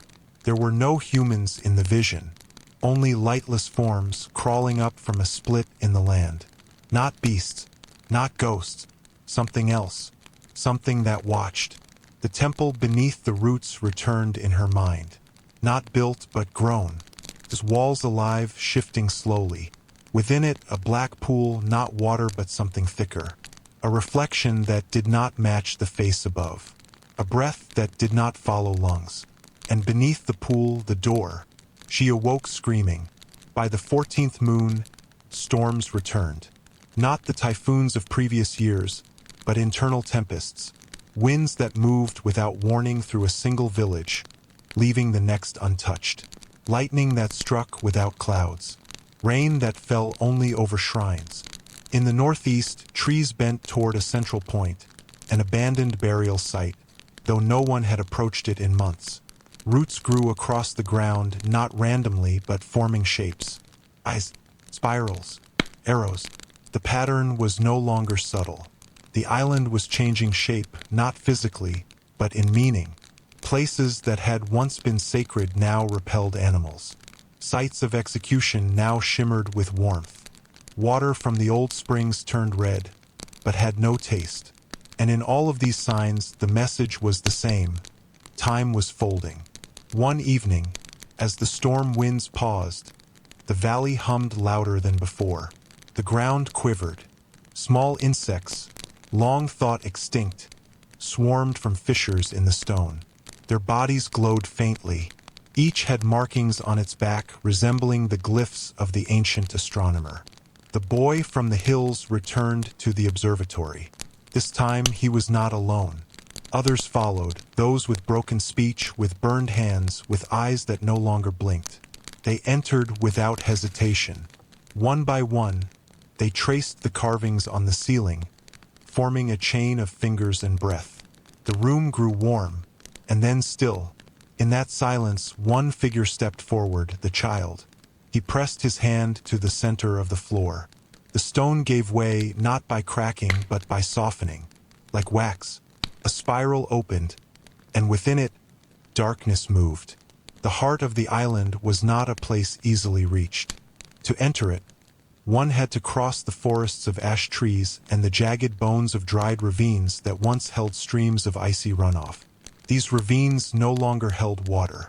They now cradled bones of birds, of men, of creatures no longer named. For those banished here, the inner forest was neither sacred nor forbidden. It was worse. It was empty. Those who made it through the southern ridges encountered what the exiles called the hollow forest. A place where every tree stood hollowed out, either by the work of insects or something far older and more deliberate. They stood like pillars of forgotten cathedrals, their roots tangled in the brittle black soil. Inside these trees were offerings, ancient ones, broken masks, dried animal hearts, figurines carved from bone. No one remembered who first began placing them. The forest had simply accepted the tradition and never refused it. It was said among the shamans of the coast that this forest once belonged to the hallowed gods, deities without faces, who accepted silence as worship and absence as offering. No prayers were uttered in their names. No shrines stood in their honor. Their only proof was the fear that followed one's footsteps deeper into the trees. No birds sang. No wind stirred the branches. Yet the trees moved, slightly, imperceptibly, as if breathing with a rhythm too slow for men to witness.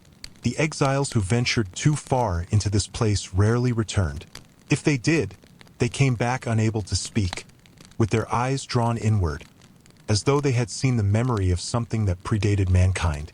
One of these returnees had been the madwoman called Ashara, once a healer of rare plants and roots, now reduced to muttering fragments of syllables, rocking in her cave day and night. It was from her that the legend of the bone-born child first emerged. She spoke of a child born in the hollow forest, not from flesh, but from the bones of many creatures, assembled and given breath.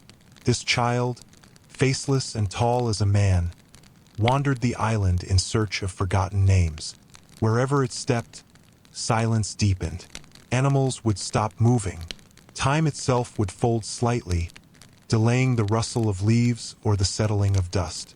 The exiles came to call this figure the unspoken. Its presence was not malevolent in the human sense. Simply was like nightfall or decay, a consequence of the island's unbroken grief. They said that the child walked through the hollow forest, its limbs stretched unnaturally long, searching for a name that had never been spoken. Its eyes, when visible, were deep pits of darkness, and its mouth, if it had one, was a thin line, as though it had forgotten how to speak. The unspoken left no footprints behind it. Its passage was marked only by the absence of sound. When the whispers first began, they were quiet, barely audible even to the most perceptive. They started in the hollow forest, from the trees themselves, from the ground beneath.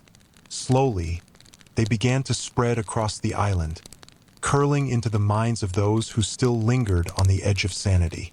One of the men who heard the whispers was a former guard, a man named Kaito, whose face had grown gaunt with the years of exile. He had been one of the first to witness the child, standing motionless at the edge of the forest as it stared into the heart of the island. Kaito tried to speak, to shout, to warn others, but his voice failed him. He stood there for hours, his legs trembling beneath him, unable to move. Later, he would tell anyone who would listen that he had heard the child's name. It was not a name that belonged to any language, but something ancient, something deep in the island's core. A name that should never have been spoken. Kaito tried to repeat it, but his voice cracked and faltered. The whispers, however, grew louder. They were no longer just in the forest. They spread to the caves, to the shorelines, and into the hearts of the most broken souls on the island. They spoke of things that should not be known, of deeds that should remain forgotten, of lives lost in forgotten corners of time. And always the whisper would end with a single command: come to the hollow. No one knew what the hollow truly was, but the lure was undeniable. Those who had heard the whispers could not resist. They began to wander, aimlessly, toward the distant hills. Their movements were slow at first, hesitant, but once the call had taken root, there was no turning back. Even those who knew the dangers, who had witnessed the strange disappearances and heard the tales of madness, could not stop themselves. The curse of the hollow was stronger than any fear. It was a compulsion, a need to follow something, even if it meant their own undoing. And so, the exiles began to gather in the forest, drawn to the hollow as if it was some ancient, insatiable hunger that could never be quenched.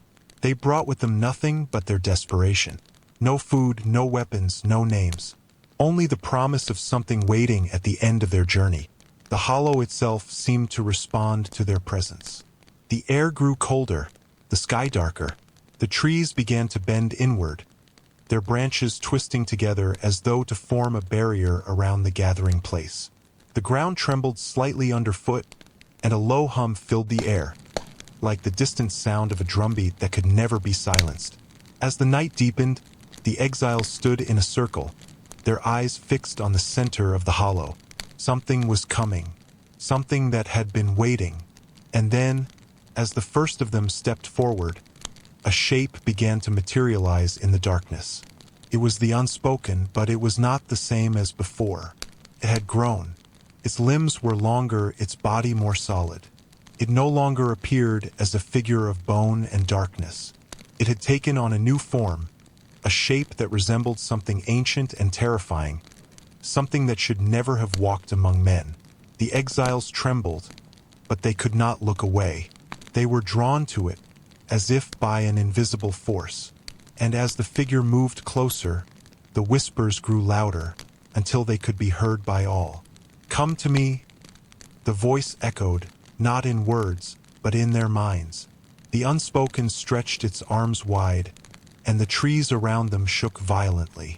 The ground split open, revealing a pit of blackness so deep that it seemed to swallow the light. The exiles stood at the edge, transfixed, their bodies trembling in anticipation. They were no longer in control of their actions. The call had been answered. One by one, they stepped into the darkness. Some screamed as they disappeared. Some walked willingly, drawn to the promise of release. But none of them returned. The hollow, once a quiet and haunting place, was now a gateway, not to death, but to something far worse. Something that had been waiting for eons to awaken. And as the last of the exiles disappeared into the dark, the hollow fell silent once more. The trees, now twisted and blackened, stood as sentinels, their roots sinking deeper into the earth. The island, as always, continued to breathe. The island had forgotten what silence felt like, or perhaps it had learned to live with it, to make it a companion. But that silence had changed in the days following the disappearance of the exiles. The forest, once filled with faint whispers of movement, now held only an oppressive quiet that hung over the land like a heavy, unspoken grief. Even the usual calls of the wind seemed muted, as if the island itself was holding its breath, waiting. The hollow had taken them. Those who had followed the call, those who had wandered into the dark embrace of the unspoken, had not simply vanished. No, the hollow did not take. It consumed. It absorbed them, erased their traces from the island's memory. There were no remains, no bodies left behind. Only a quiet that was almost too still. At first, those who remained on the island believed they had escaped it. They had seen the signs, felt the pull, but they had resisted. They thought they could survive it, outlast it. But the hollow was patient. It did not chase. It did not hunt. It waited. It waited, and it called again. It came in dreams, in whispers carried on the slow winds. It came in the cracking of trees, in the sudden shifts of shadows. It came in the eyes of those who had once been exiles, who now wandered the edge of the forest, their faces empty, as if they had forgotten the meaning of light. The hollow had not let go of them. Not truly. The archivist had always been cautious, but even she had felt the draw of the place, the growing certainty that the island's secrets were buried beneath the layers of ash and bone. She had spent countless hours piecing together old records, ancient texts that spoke of the hollow not as a place, but as a force. She had discovered the mention of the veil, an invisible barrier that separated the island from the world beyond. It was said to be a thin layer of something ancient, something that kept the island hidden from the rest of the world. But what it kept out was not as important as what it kept in. Kept in the memories of the island, the memories of those who had walked before, the ones who had fallen into the hollow, the ones who had risen from the darkness, only to be absorbed again. The veil was not a barrier, but a filter. It let only what was needed pass through, and the hollow needed them. The villagers had begun to speak of the veil more often. They had seen the strange figures moving in the distance, shadows that seemed to appear and disappear without reason. Some claimed to hear voices low and murmuring, as though they were just beyond the edge of the world. No one dared go near the hollow anymore. The memory of those who had disappeared lingered like a curse, a warning etched into the very earth. But it was the children who noticed first, the ones too young to remember the old ways, the ones who played in the empty spaces, who ran through the silent forests without fear. They spoke of strange dreams, of dark figures watching them from the edges of their vision, figures with hollow eyes and crooked smiles. They spoke of the return of the unspoken. At first, the adults dismissed their words. Children had vivid imaginations. But as the days passed and the shadows grew longer, something shifted. The dreams became more vivid. The figures in the corners of their vision grew clearer. The whispers that had been faint and distant now felt close, as if they were coming from the very walls of their homes. And then came the day when the first child vanished. It happened in the dead of night, when the moon was hidden behind clouds. The child had been playing near the forest's edge, a place where the trees stood thick and black like a wall. No one had seen the child leave, but in the morning, there was nothing but a single set of footprints leading into the forest. The villagers gathered, searching frantically, calling out the child's name, but the forest swallowed the sound, as though it had no intention of letting them find their own. It was then that the first of the old texts was uncovered, dusted off after years of neglect. The words spoke of a child lost to the hollow, who had returned in silence, whose eyes no longer reflected light, whose skin had turned ashen and brittle. The villagers, now fully aware of the force they were up against, gathered in the center of their settlement. They knew that they could not wait any longer. The island's curse was alive again. The unspoken had returned, and this time it was not going to leave them alone. The elders spoke of a ritual, one that had been used by the shamans of old. It was not a spell nor a prayer. It was a sacrifice, not of life but of memory. The island had always been a place of forgotten things. Memories wiped clean, lives erased from the fabric of time. This ritual would offer them a chance to fight back.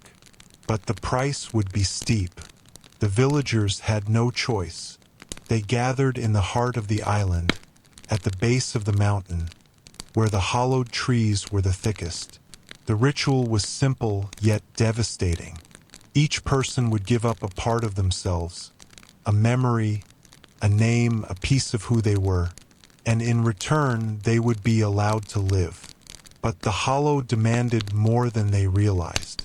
As they chanted the ancient words, the earth trembled beneath them. The air grew thick with a strange energy, a force that seemed to distort the very fabric of reality. The island groaned, as if it was waking up. The unspoken watched from the shadows, its hollow eyes gleaming with anticipation. And then, as the last of the chant was spoken, the island fell silent again. But something had changed. The villagers did not return to their homes. Instead, they gathered in the center of the island, staring at the ground, as if they had forgotten who they were, where they came from. The ritual had worked, in part. The hollow had taken their memories, their identities, and in return it had given them peace. But it was a hollow peace. As the sun set, casting long shadows across the island, the last of the villagers disappeared into the hollow. Their faces were blank, their steps slow, but they walked toward the darkening trees as if they had no other choice. And behind them, the forest seemed to move, as if it were alive once more. The hollow had claimed its due, and the island once again fell silent. The following days were marked by an unsettling calm. The air seemed heavy, laden with something unspoken. The silence on the island had always been strange, but now it felt oppressive, as if the land itself was mourning something forgotten. The land, the trees, and the wind all seemed to be holding their breath, waiting for something, or perhaps for someone, to break the stillness. The villagers had begun to feel the weight of this silence. No one spoke of the ritual anymore. What had been done was done, and now the island seemed to have accepted the exchange. The price had been paid, and the hollow had claimed its dues. But the peace they had hoped for did not come. It was a hollow peace, one that left a taste of dread on the tongue, as if the island had only paused, not ceased its endless hunger. For the first time in many years, the villagers found themselves afraid not just of the forest, but of the ground beneath their feet, the air above them. The island had changed, and they could not tell whether it was for better or for worse. The unspoken, the child that had been created from the darkness of the hollow, had disappeared. It had taken its place among the shadows, lurking just out of sight, waiting for its next opportunity to surface. The villagers knew it was only a matter of time before it returned, and when it did, it would be far more powerful than before. The air grew colder as the days stretched on. The trees, which had always towered above them like silent sentinels, now seemed to lean in closer, their branches swaying even though there was no wind. The ground beneath their feet began to shift, as if the very earth was alive and restless. The island was stirring again, awakening from its long slumber. The hollow had not been defeated. It had only been quieted for a time, and even then, the island was far from the peaceful haven it once seemed to be. A sense of foreboding settled over the survivors, gnawing at the edges of their thoughts, making them second-guess every decision. Each day that passed without incident only seemed to heighten the tension, as if something far worse was building just out of reach. Haruto, the village elder, knew that the island was not finished with them. He could feel it in the air, the subtle shifts in the landscape, the silence that never seemed to leave.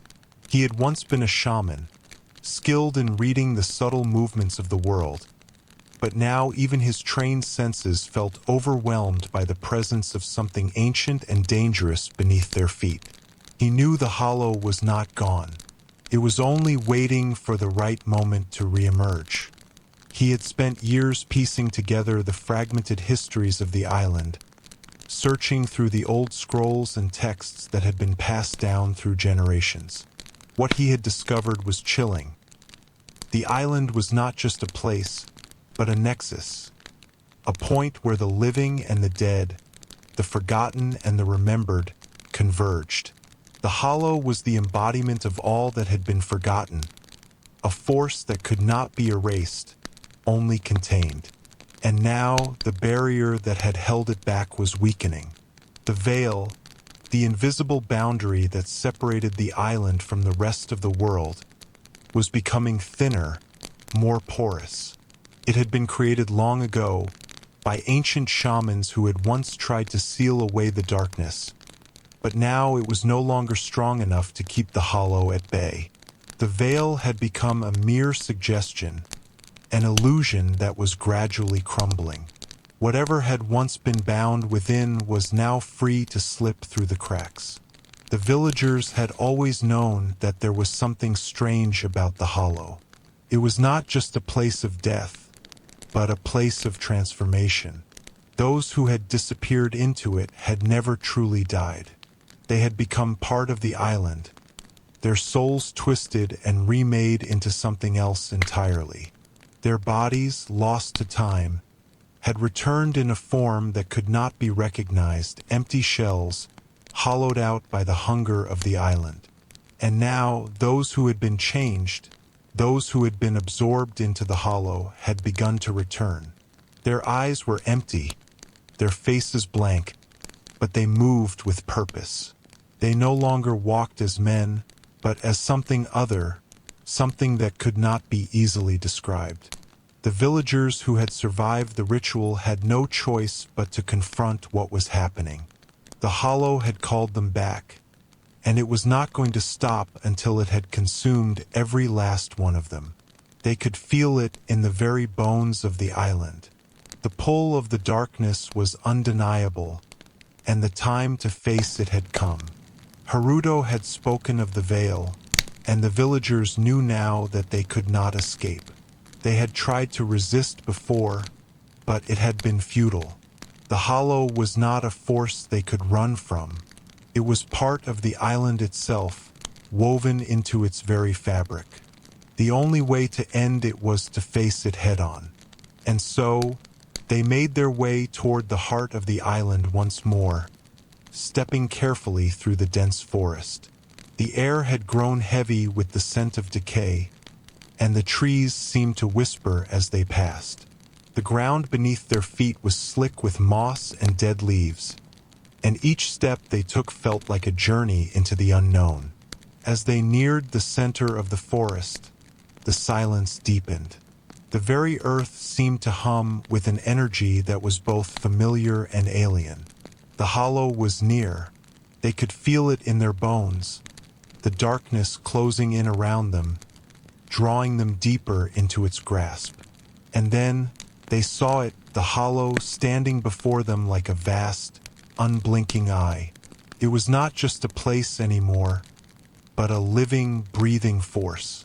The ground beneath it was cracked and broken, as if something massive had emerged from beneath the earth. The villagers stood frozen, their hearts pounding in their chests, unsure of what to do next. They had come this far, but now that they were face to face with the hollow, they could feel the weight of its power pressing down on them. Haruto took a deep breath and stepped forward, leading the others into the darkness. There was no turning back now. The stillness that had descended over the island was more than just quiet. It was unnatural. The silence pressed in from all sides, thick and suffocating. No birds sang, no insects buzzed. Even the wind had stopped its usual rustling of the trees. The world had become eerily still, as if the very air was holding its breath, waiting for something to break the quiet. The survivors of the hollow felt this shift in the atmosphere, a deepening tension, like the calm before a storm. But this was not just any storm. They knew that this calm was a warning. The hollow was stirring again.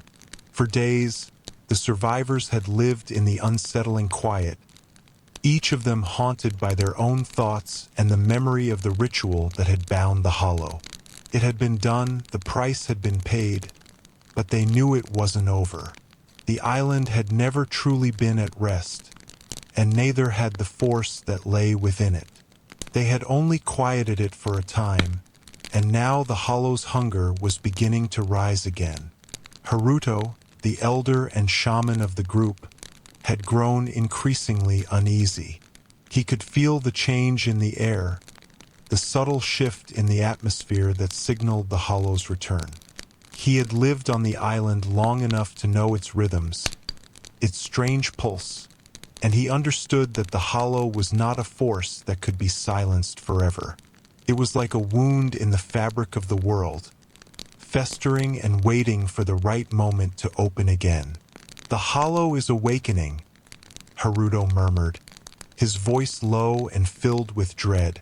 "We cannot escape it. Not now. It is a part of this island, and as long as we remain here, we are bound to it." The survivors exchanged uneasy glances. They had come to this forsaken place seeking refuge, a place where they could hide from the world. But they had learned too late that the island was not a sanctuary. It was a trap, and the hollow was its warden, ever watchful, always hungry. Now that they had entered its grasp, there was no way to break free. Haruto had spent years studying the island, searching for answers to its many mysteries. He knew more than anyone else about the rituals, the dark history of the place, but even his knowledge had its limits. The hollow was ancient, older than the island itself, and its power was far beyond anything he could comprehend. And now he felt that power awakening once more. As the survivors moved deeper into the forest, they could feel the island shifting beneath their feet. The ground trembled slightly with each step, as if the earth itself was alive and responding to their presence. The trees seemed to close in around them, their twisted branches reaching down like fingers, casting long shadows across the path. The air was thick with the scent of decay, a rancid smell that seemed to seep from the very soil. The forest was no longer the place of silent observation it had once been. It was alive with a new kind of energy, a dark, malignant force that seemed to pulse in time with their own heartbeats. Every step they took felt heavier, the atmosphere pressing in on them, making it harder to breathe. The hollow was near. It was watching them. The survivors began to feel a growing sense of dread, as if something was waiting just ahead, lurking in the shadows. They had faced danger before, but nothing like this. The island had changed, and with it, the very nature of their peril. It was no longer just a force of darkness. It was something more, a living, breathing entity that could reach out and consume them. As they reached the center of the island, the air grew colder. A dense mist began to rise from the ground, curling around their feet like the fingers of the dead. The trees around them became twisted and gnarled, their bark blackened as if scorched by some unseen flame.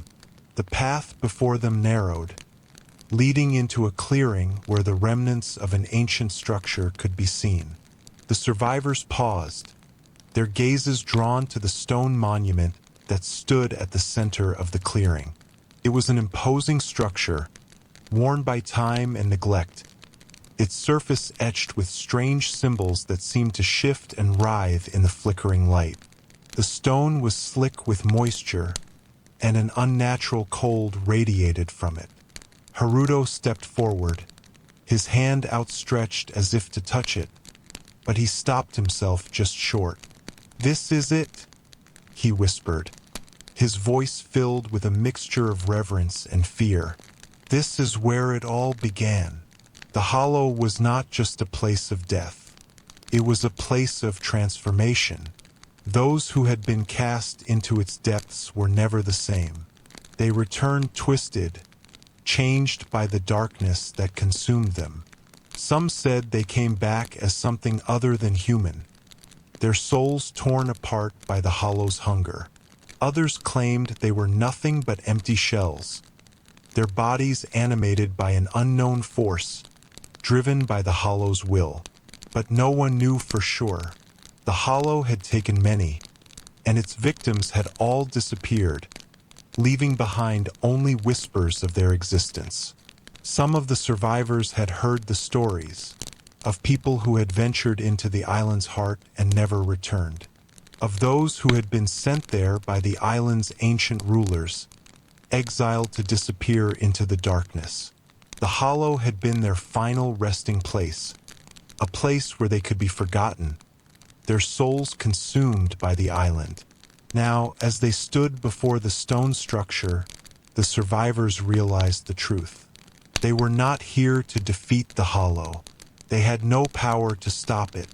They were here to be consumed by it, just like all those who had come before them. The hollow would not rest until it had claimed them all. The survivors knew there was no escape. The island had chosen them, and now they were bound to it, tied to its curse in ways they could not understand. The hollow was a force that could not be ignored. It would devour them, one by one, until there was nothing left but the shadows of their existence. As they took their first steps into the heart of the island, they could feel the hollow closing in on them, its presence growing stronger with each passing moment. The air grew colder, the shadows darker, and in the distance, they could hear the faintest whispers, the voices of those who had been lost to the hollow before them. The island was waiting, and they had no choice but to face it.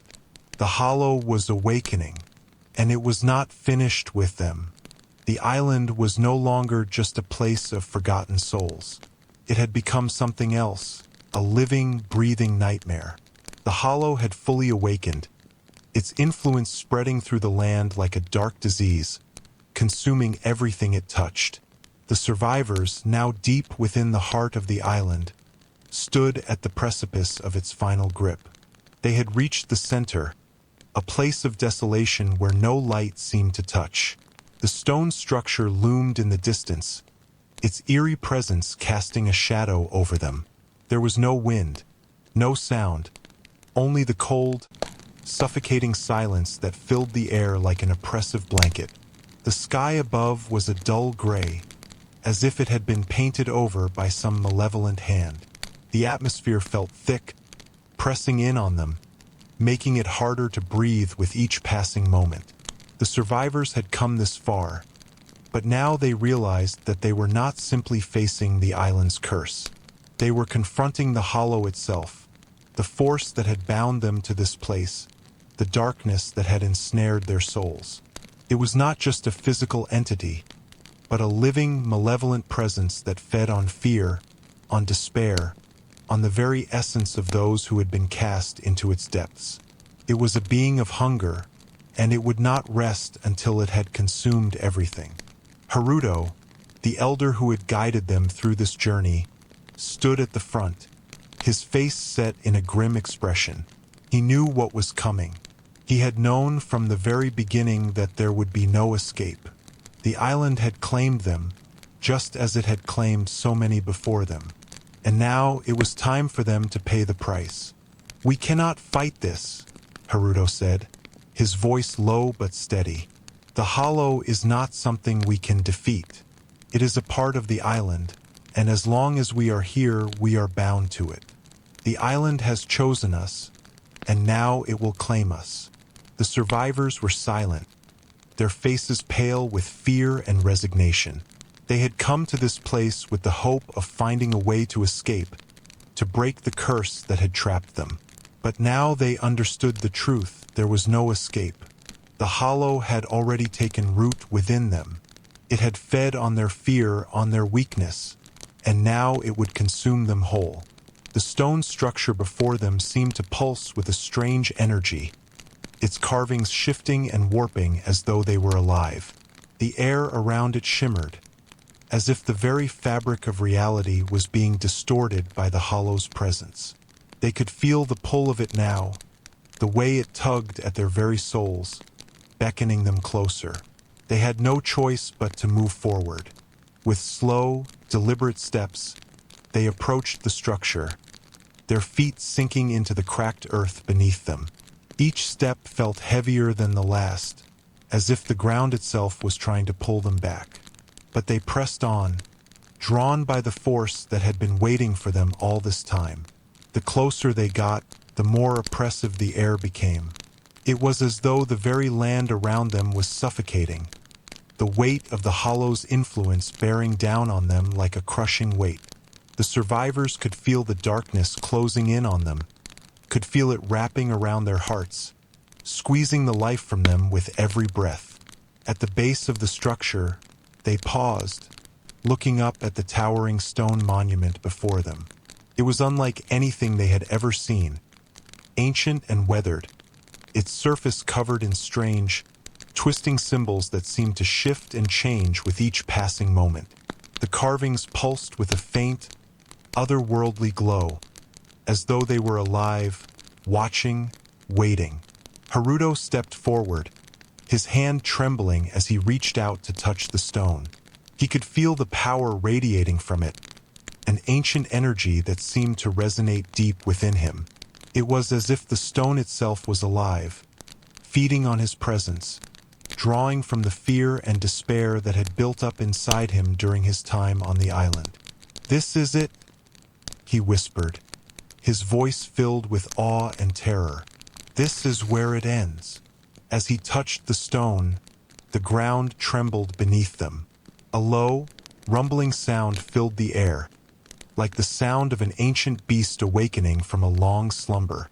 The survivors could feel it now, the hollow's presence growing stronger with each passing moment. It was no longer just an entity that lived on the island. It was the island, and it was about to consume everything in its path. The stone before them began to shift, its surface cracking open like the skin of some monstrous creature. From within, a dark, swirling mist began to pour out, filling the air with the scent of decay. The survivors stepped back in fear, their hearts racing as the mist grew thicker, darker, until it enveloped them completely. They could feel the hollow's power now, its influence wrapping around their minds, filling their thoughts with whispers of despair and hopelessness. They could hear the screams of the lost, the tortured souls who had been claimed by the hollow before them. The darkness pressed in, choking them, suffocating them, until it felt like there was no air left to breathe. And then the world went silent. In the stillness, the survivors realized something. The hollow was not just consuming them. It was consuming everything. The land, the air, the very fabric of reality itself. The island was being devoured by its own hunger, and nothing would be left when it was done. They were the last to be consumed, but they would not be the last to feel the hollow's wrath. The curse would continue, spreading outward, claiming more souls, more lives, until nothing remained but the darkness. The island would never be free. The hollow would never rest. As the darkness closed in on them, the survivors realized that they were not just victims. They were part of the hollow, part of its endless hunger. They had been consumed by it, and now they were its vessels, its instruments of destruction. And so, they too would fade into the darkness, lost to time, forgotten by the world.